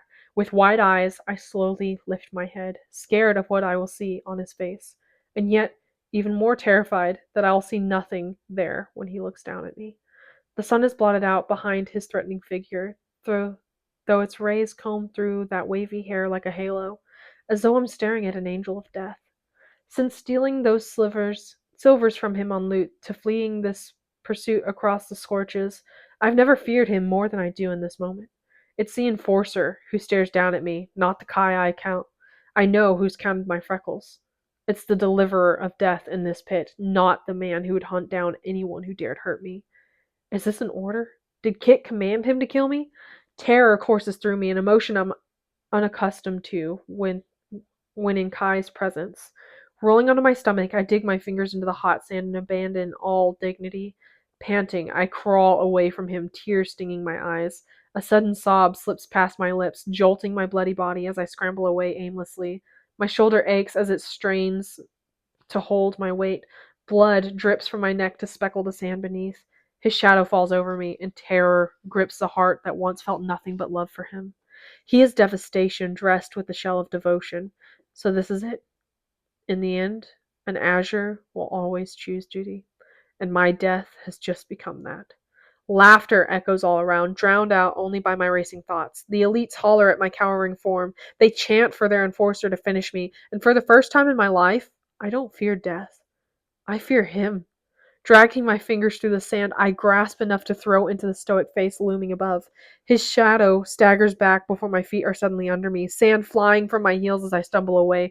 Pain pounds through my body, nearly pulling me back to the ground, but I run, tears doing the same down my bloody cheeks. My lungs burn as I try to gulp down the thick air. The sand erupts around me. I'm thrown backward with the impact, part of the pit flying up to meet me. I feel myself scream, but can hear nothing through the ringing in my ears. Colliding with the ground, my body rolls only to nearly be hit by another explosion. Kai has taken the form of an ignite, and he is going to blow me to pieces. Everything's hazy. I try to stand, but my balance is fleeting, like trying to grasp wind between my fumbling fingers. The world is muffled. Blood trickles from my ringing ears as I stagger into a run. The ground tilts beneath me with every step, but I force my feet forward as I try to outrun the inevitable. Another blast has the sand beneath my feet caving in. I scream, ankle twisting before I'm suddenly falling into the sinking chasm. Hot sand envelops me, rapidly climbing up my body as I slip further into the pit. I'm gasping for air, flailing for the surface. This only pulls me down faster. Sand rises to sting my raw neck and trap me beneath. Another scream pours out of me, this time a desperate plea for him, for the boy I love, not the man ordered to make me his next mission to complete. Kai! My voice cracks as sand slips over my chin. I'm going to be buried alive. Chapter 44. Kai. Fight back, Pei. I need you to fight back. Chapter 45. Payton. The pit is swallowing me whole, and yet my eyes never leave his face. I suck in a breath, readying to sink 6 feet under this arena into a sandy grave. I close my eyes and see for a moment Adina's hazel one staring back at me. She feels like home.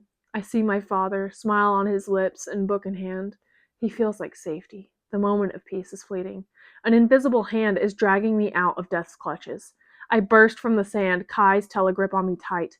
The tips of my boots hover above the sand as I sputter, trying to catch my breath. Rough sand coats every inch of me. It fills my mouth, clings to my lashes, sticks to my bloody skin. I'm yanked forward, my stiff body shooting toward him. The roaring crowd manages to cut through the ringing in my ears as air rushes around me, sand flying from my skin. I force my blurry gaze into focus long enough to watch Kai unsheath the sword at his side. My heart stutters, aching right alongside the rest of my body. He raises that long blade, aiming it at the chest, racing right toward him. It's fitting, actually, this end to my struggled survival. I shut my eyes again, letting him carry me into my demise, hoping Adina and my father will be there on the other side of this blade. Then a hand slams into my shoulder, halting my fate. Shouts grow muffled. The world quiets. And we're at the center of it. I see 3 things after mustering the strength to open my eyes. The first is the tip of a sword, hovering a mere breath from my chest. The second is more of an out-of-body glimpse at the scene we have set. My body still hovers above the ground, suspended there by nothing more than Kai's mind and a borrowed ability. Despite this, he has a hand braced against my uninjured shoulder, as if to stop me from being skewered before he could look me in the eyes. And the third thing I see is the look on his face. It's conflicting, like a combination of determined and compassion contorting his features. He seems to be battling his own mind. His hand trembles, and the blade does the same, nicking my skin. But I never take my eyes off the storm brewing in his own, terrified he won't be the last thing I see. It's okay, I whisper, my voice is broken as the body still hanging before him. The toes of my boots whisper above the sand I'm dripping blood onto. Adina died here. I want to die here too. Blood trickles from my ears, mingling with the tears racing down my face. I couldn't save her then, but I can save you now. He stills, tears gathering in his eyes. I slowly reach toward him, cutting off the curt shake of his head. My bloody hand rests gently atop his pounding chest. Through the chest, remember? A tear rolls down my cheek, carving a path through the sand sticking there. That is how I want to die, just like the ones I've loved. The enforcer breaks. Tears stream down his face as emotion finally cracks through the thick mask he has shoved on. The telly's hold on my body snaps, allowing my feet to hit the sand. Only I fall to my knees. Kai does the same, letting the sword slip from his fingers. We stare at each other, knees touching and tears streaming. Kai's whisper is a choked, "I'm sorry." "You're the enforcer," I manage weakly. "An ordinary was never going to win this." He shakes his head at me. "But you're not quite ordinary, are you?" Then, with a steadying breath, he orders, "Now follow my lead." Kai stands to his feet with an ease I envy. My body begs for rest, and yet I order it to rise. With shaking limbs, I straighten before him. The crowd's approval is jarring against my bloody ears, enough to have me lifting my gaze to the stands. Rows of crazed Ilians rise into the sky, all awaiting my imminent end. Even the sun peers over them, curious enough to stall its trek across the sky. When my tired eyes fall back to Kai, he gives me a single nod and a curt right hook. This is followed by a flying fist towards my face. I dodge, bobbing left after the warning of his punch. Stunned, I almost didn't hear him murmur, jab. Again, I'm heeding his words and jumping back before he can land a blow to my stomach. Good, he pants. Now hit me, right across. Cross, right hook. I duck under his cross before blocking the hook with my forearm. This leaves his chest open enough for me to land a hard kick that has him stumbling. I take advantage of this, throwing another boot at his side. He catches my leg against him, gripping it tightly as he spins to throw me into the sand. His heel is suddenly flying toward my chest, but I manage to roll out of its path. I'm on my feet before he throws another punch that I step into, catching it over a shoulder and then drive my knee towards his stomach. I hear the air rush out of him when my blow lands. My free hand is behind his neck as I sink my knee into him again and again. Grunting with the effort, I push his head down and throw my leg over it, clamping tightly behind his neck while the other lifts to hook beneath his jaw. The momentum has us careening toward the ground, and I tuck my chin before the sand hits my back. Trapped in the tight hold between my legs, Kai is thrown onto the ground while I roll to my feet. The enforcer has barely lifted himself onto his knees before I'm driving a kick towards his jaw. Panting, he blocks it swiftly, but I'm already throwing a hook towards his temple. This he ducks beneath, catching my wrist with a hand before plowing a shoulder into my stomach.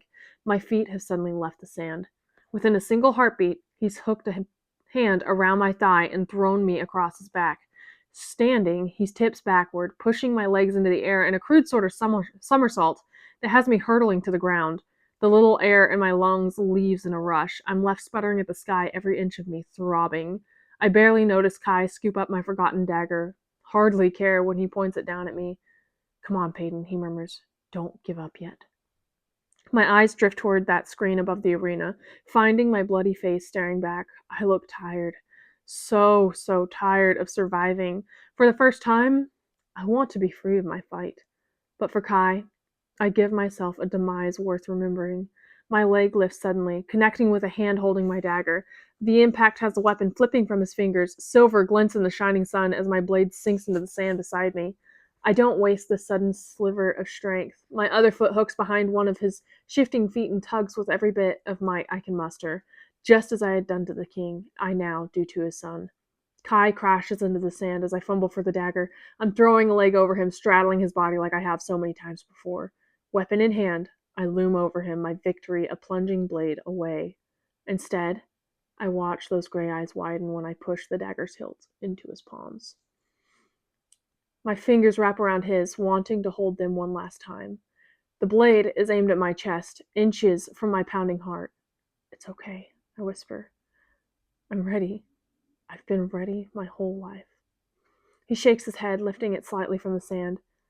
What if I want to save you today? The dagger turns, his hand guiding its tip toward his own chest. Maybe that will help make up for every time I haven't been able to save another. No, I choke out. The blade's point grows dangerously close to his chest, even as I uselessly fight against his strength. No, stop it! His eyes remain locked on mine. It's okay.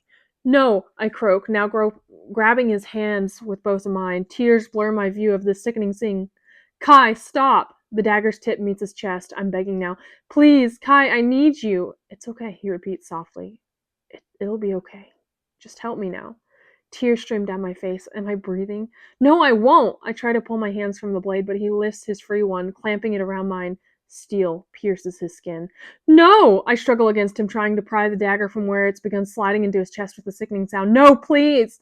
I fight the slow fatality with all my strength. It's no use.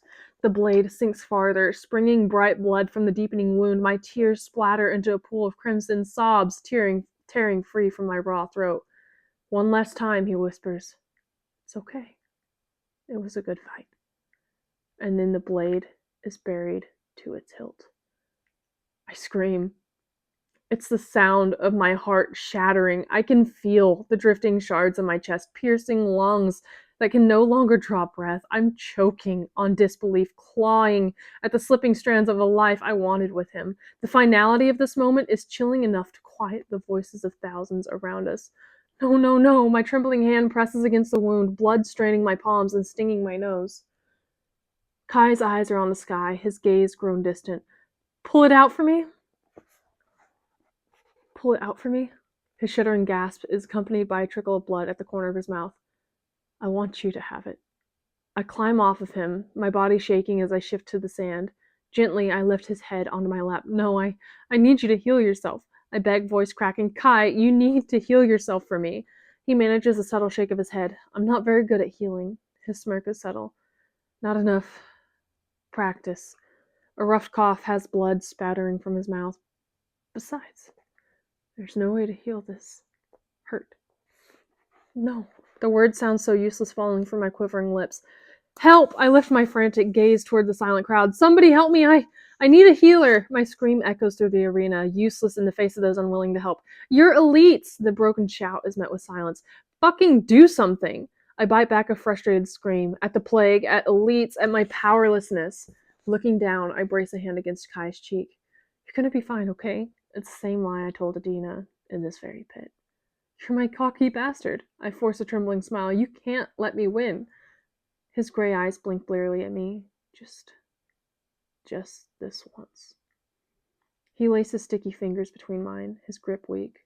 I shake my head, chest heaving. But I need you. A sob racks my body. You're all I have left, and you know I need you. It's as though Adina is dying all over again. I'm spouting the same broken words atop the very sand that was once speckled with her blood. The same crowd is leaning in, once again watching the spectacle that is my heart splitting at the seams. A tear that Adina isn't around to stitch back together. Here I am, facing deja vu and death himself. History repeats itself in the center of this pit as love begins its slow death in my arms. Kai's blood coats my palms, mirroring the moment I felt Adina's life leak into my incapable hands. The enforcer wears a wound in his chest, just as the seamstress before him. And if I weren't already on my knees, I would fall to them now and beg him to stay with me. I press my forehead to his, swallowing back a sob. I can't lose you too. Please, please don't leave me. Kai's body shudders beneath mine, as though shaking off death's cold whole hand to hold mine for a few minutes longer. I'm sorry. I wish it didn't have to be this way. Shh. My tears spatter his face. You're okay, Kai. I'm here. I'm not going anywhere. I squeeze his hand, hiding my sobs between each whispered syllable. It's just you and me, under the willow. A smile lifts his stained lips, displaying a row of bloody teeth. And when those damn dimples come into view, I choke on the cry crawling up my throat. Regret washes over me from every moment spent pretending I hated him, every moment spent pretending I hated him. His eyes stray from mine. See? I lean in, hanging on words I'll never get to hear. Because the light leaves those gray eyes. No, my word is defiant. No, this one is pleading. No, anguish. That is what courses through me before pouring from my mouth. I shake his unmoving chest again and again. Kai, come back to me. I can barely breathe through my gasping sobs. His gray eyes are glassily trained on the sky above, and I fight to force them back on me. No, you can't go. You promised you wouldn't leave me, remember? My forehead meets his, and I murmur the words I thought would take him away from me. It's a confession I was too cowardly to voice, and now it'll be my biggest regret. But I whisper it now over and over. I love you, Kai. I love you. I love you. I love you. Agony. That is this feeling. The one wrenching me in half, tearing apart my soul, but I don't bother smothering it any longer. Leaning back on my heels, I unleash my anguish. It's a chilling scream, one that can be heard even in the highest stands. I want the arena to feel my pain, taste it on the wind that carries away the soul Kai stained for me. Hot tears spill over my skin to drip atop the lifeless body of the boy I love. Hazy and hysterical, I notice the shifting figures surrounding me for the first time. Blinking through the blur of tears, my burning eyes focus on the forgotten sights. My head whips towards the screen, finding Kai's empty gaze displayed there. Whatever composure was left within me suddenly snaps. Get away from him, I shout, waving a weak arm in their direction, disregarding me. With continued vacant stares, they reach for his body, each of them grabbing a limb.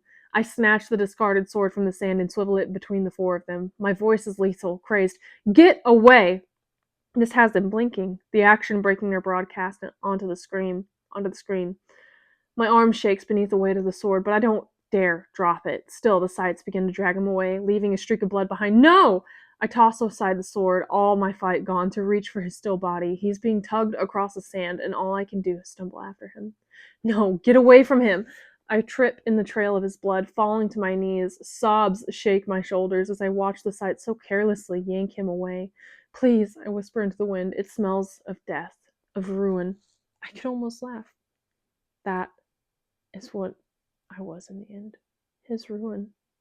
I stand on shaking limbs, coated in Kai's blood. It's still warm on my palms as I turn to. Rage surges through me. You! I know he hears the accusing word from where he sits comfortably in that glass box. I'm not even sure who I'm looking at anymore. All I see are the green eyes of a murderer. My arm rises, and I point a quivering finger at the king. Anger rips from my throat, fueled by pain and the pillaging of my one love left. in this world. How could you? He was your brother.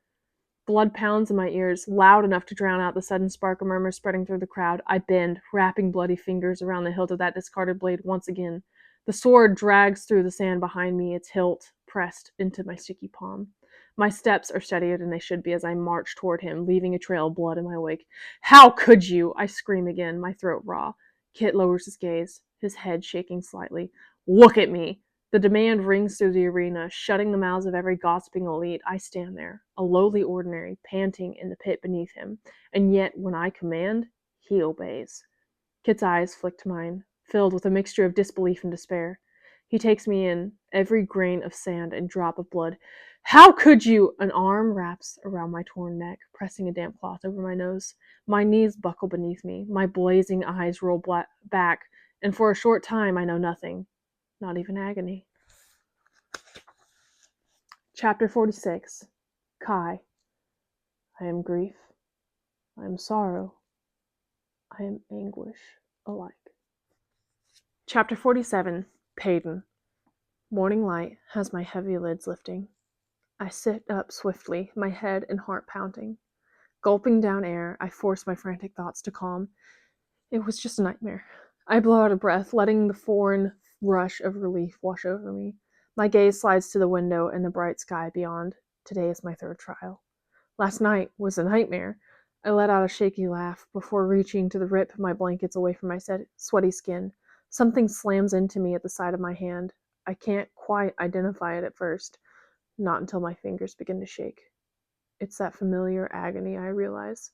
That shaking begins to spread through my body, leaving me shuddering with a sense of horror, covered in blood. It's staining my palms, crawling up trembling arms to wrap around my neck. Sand coats my body, covering me in a layer of grit and memory. Petrified, I peer down at my hands, knowing it's not my blood that clings to them. This is my living nightmare. I scream. The choked sound has Ellie scurrying into the room as I leap from the bed. My bloody fingernails tear at my skin, trying to claw away the proof of this trial. Payton! Ellie's shouts sound muffled. It's okay. Payton, you're okay.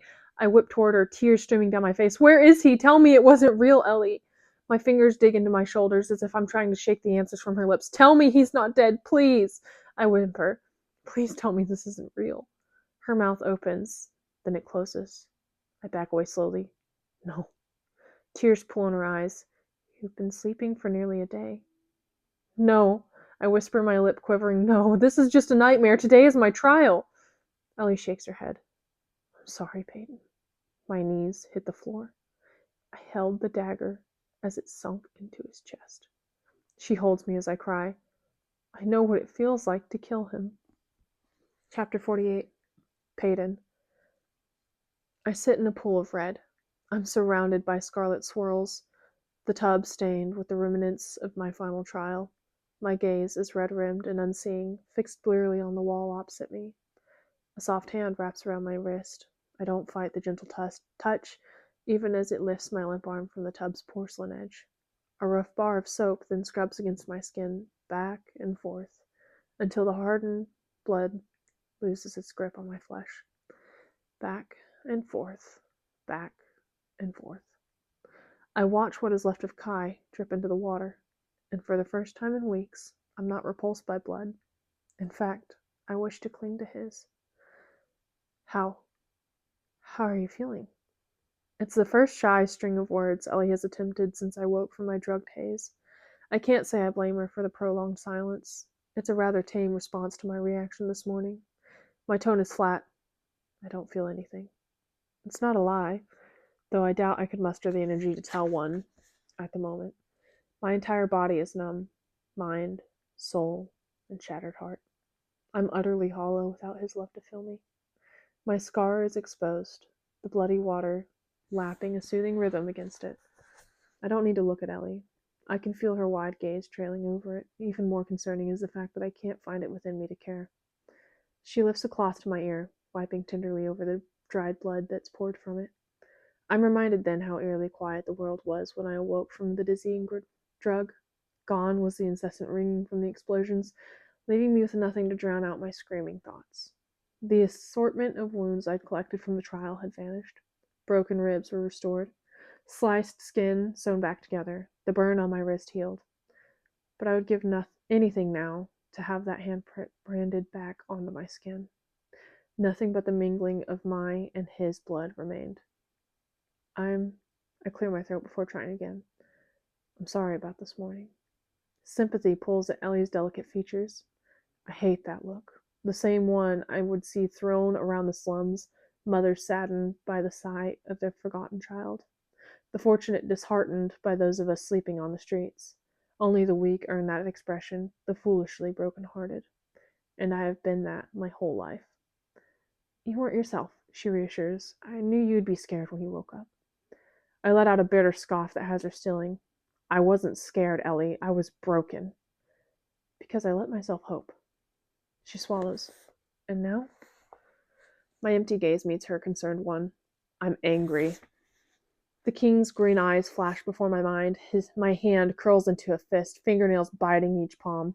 The question I shouted at him in the arena still echoes in my skull. How could you? With a steadying breath, I stand abruptly, suddenly unable to sit in Kai's blood any longer.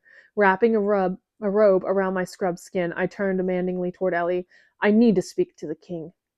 The words are far more docile than I intended to be with him. When I see him, Ellie straightens with a bashful turn of her lips. You can't leave. My tone is dull, expression unflinching. Oh, I can't? The door is locked. Another flash of sympathy. The king has ordered that you stay here until he says otherwise. That smothered sorrow threatens to seep back over my numb body. The anger and betrayal I've buried it with will only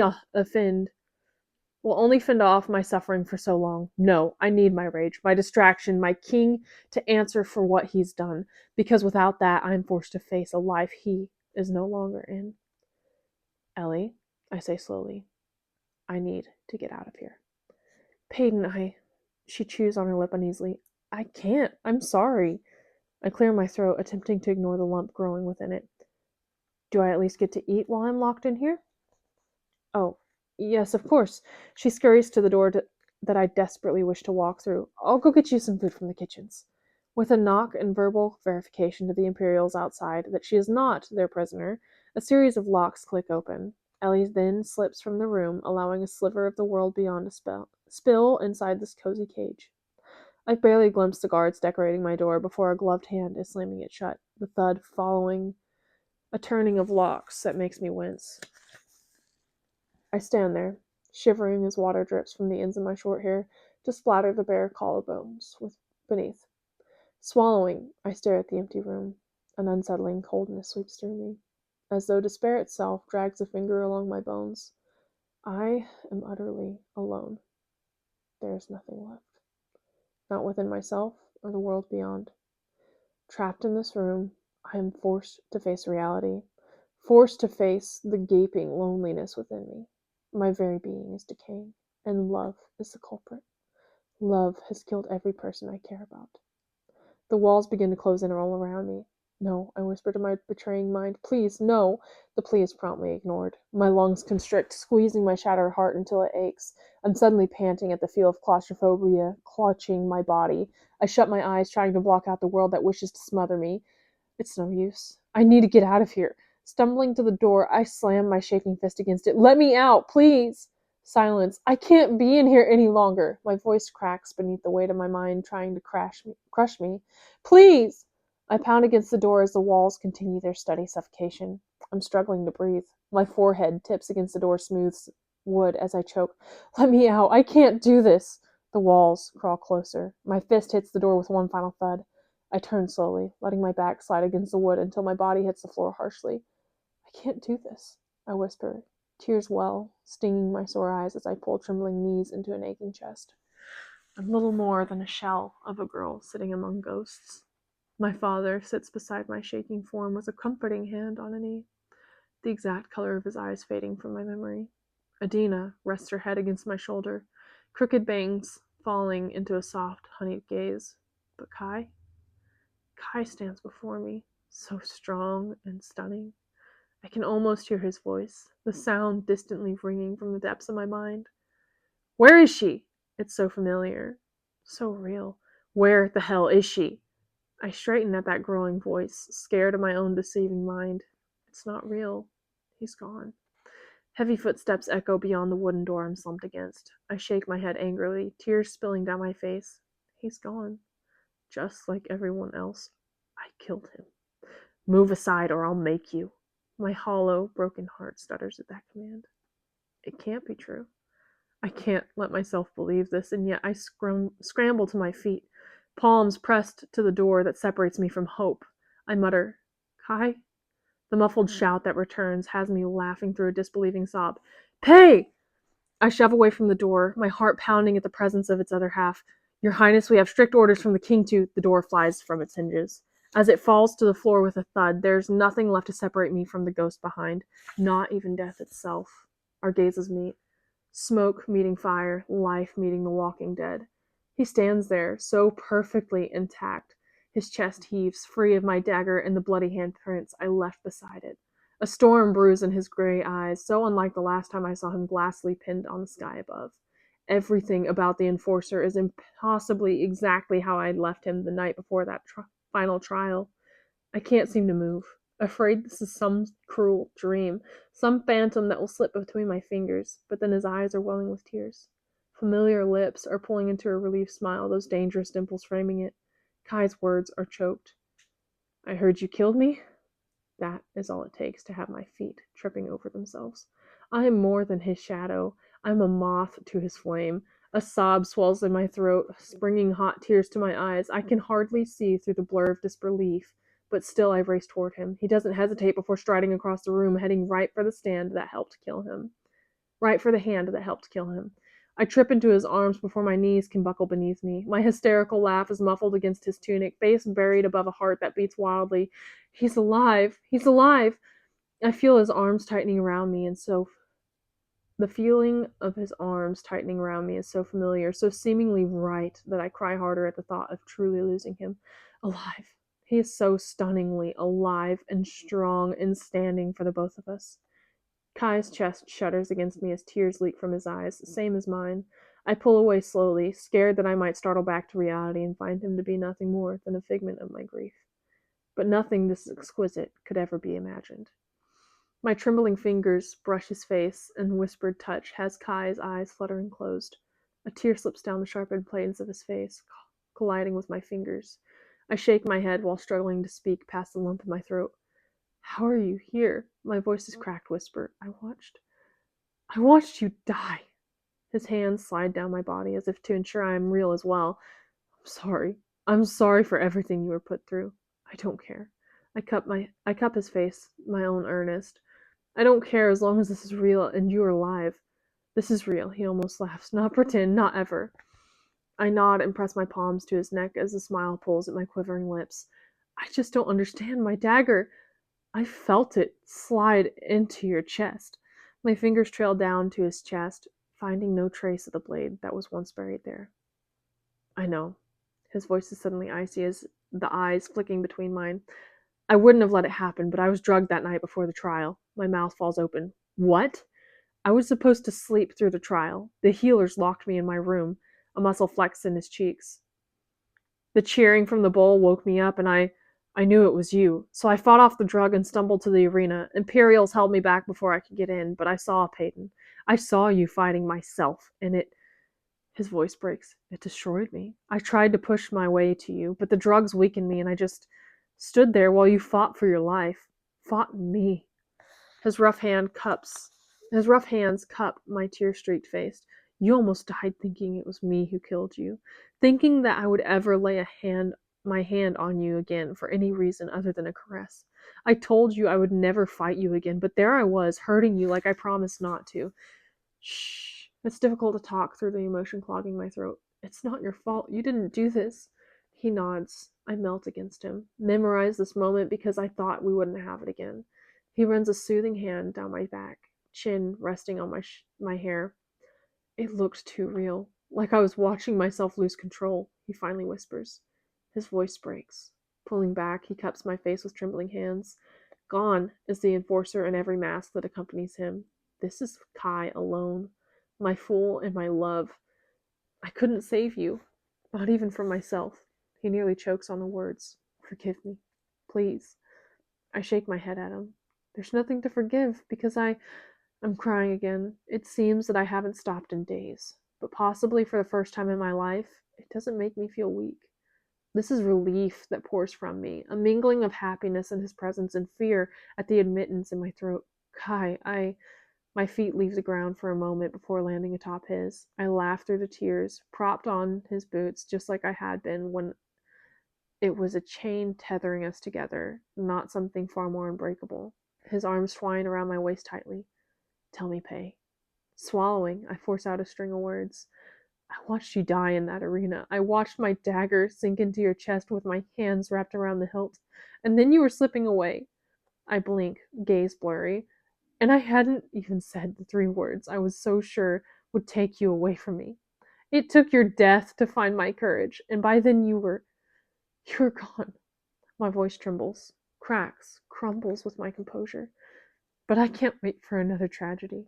So I'll tell you now, because fate likely won't allow us a future. Kai, I love you. Kai steals the words from my mouth with a spreading smile, and distantly I realize this isn't the first time he's uttered such a declaration. He lifts a hand to my tear-stained face, stroking a thumb over the flushed skin there. Peyton, I love you. Like nothing else before, I love you. And I've been waiting to tell you since I realized your eyes are my favorite color, and your freckles the only constellation worth looking at. I could lie, say that you've stolen my every thought and heartbeat like the thief that you are, but all of me was already yours. Pei, you are my inevitable. Tears stream down my face, dampening Kai's fingers. He's crying just the same, and yet his eyes never leave mine. He utters the words again, and if they had consumed his every thought and begged to be loosed. You are my inevitable, in death and in love. And you are mine. I smother my sobs long enough to whisper, I love you, Malachi. I love you. I can't seem to stop spewing the words now that I've said them. It's freeing, letting go of the fear that accompanied that phrase. I love you, I love you, I love. His mouth is on mine, tasting the words from my lips. I breathe him in greedily as tears mingle with the kiss. His hands run down my body, gently memorizing every curve beneath the robe. Sighing into his mouth, I twine my arms around his neck. I feel delicate in his embrace, as though he was holding something priceless. Love. That is what this feeling is, and it is all consuming. He pulls back slightly, lips still lingering above mine, and lands a light flick to the tip of my nose. My pretty Pei, look what you've done to me. I smile at him, returning the favor with a flick of my own fingers.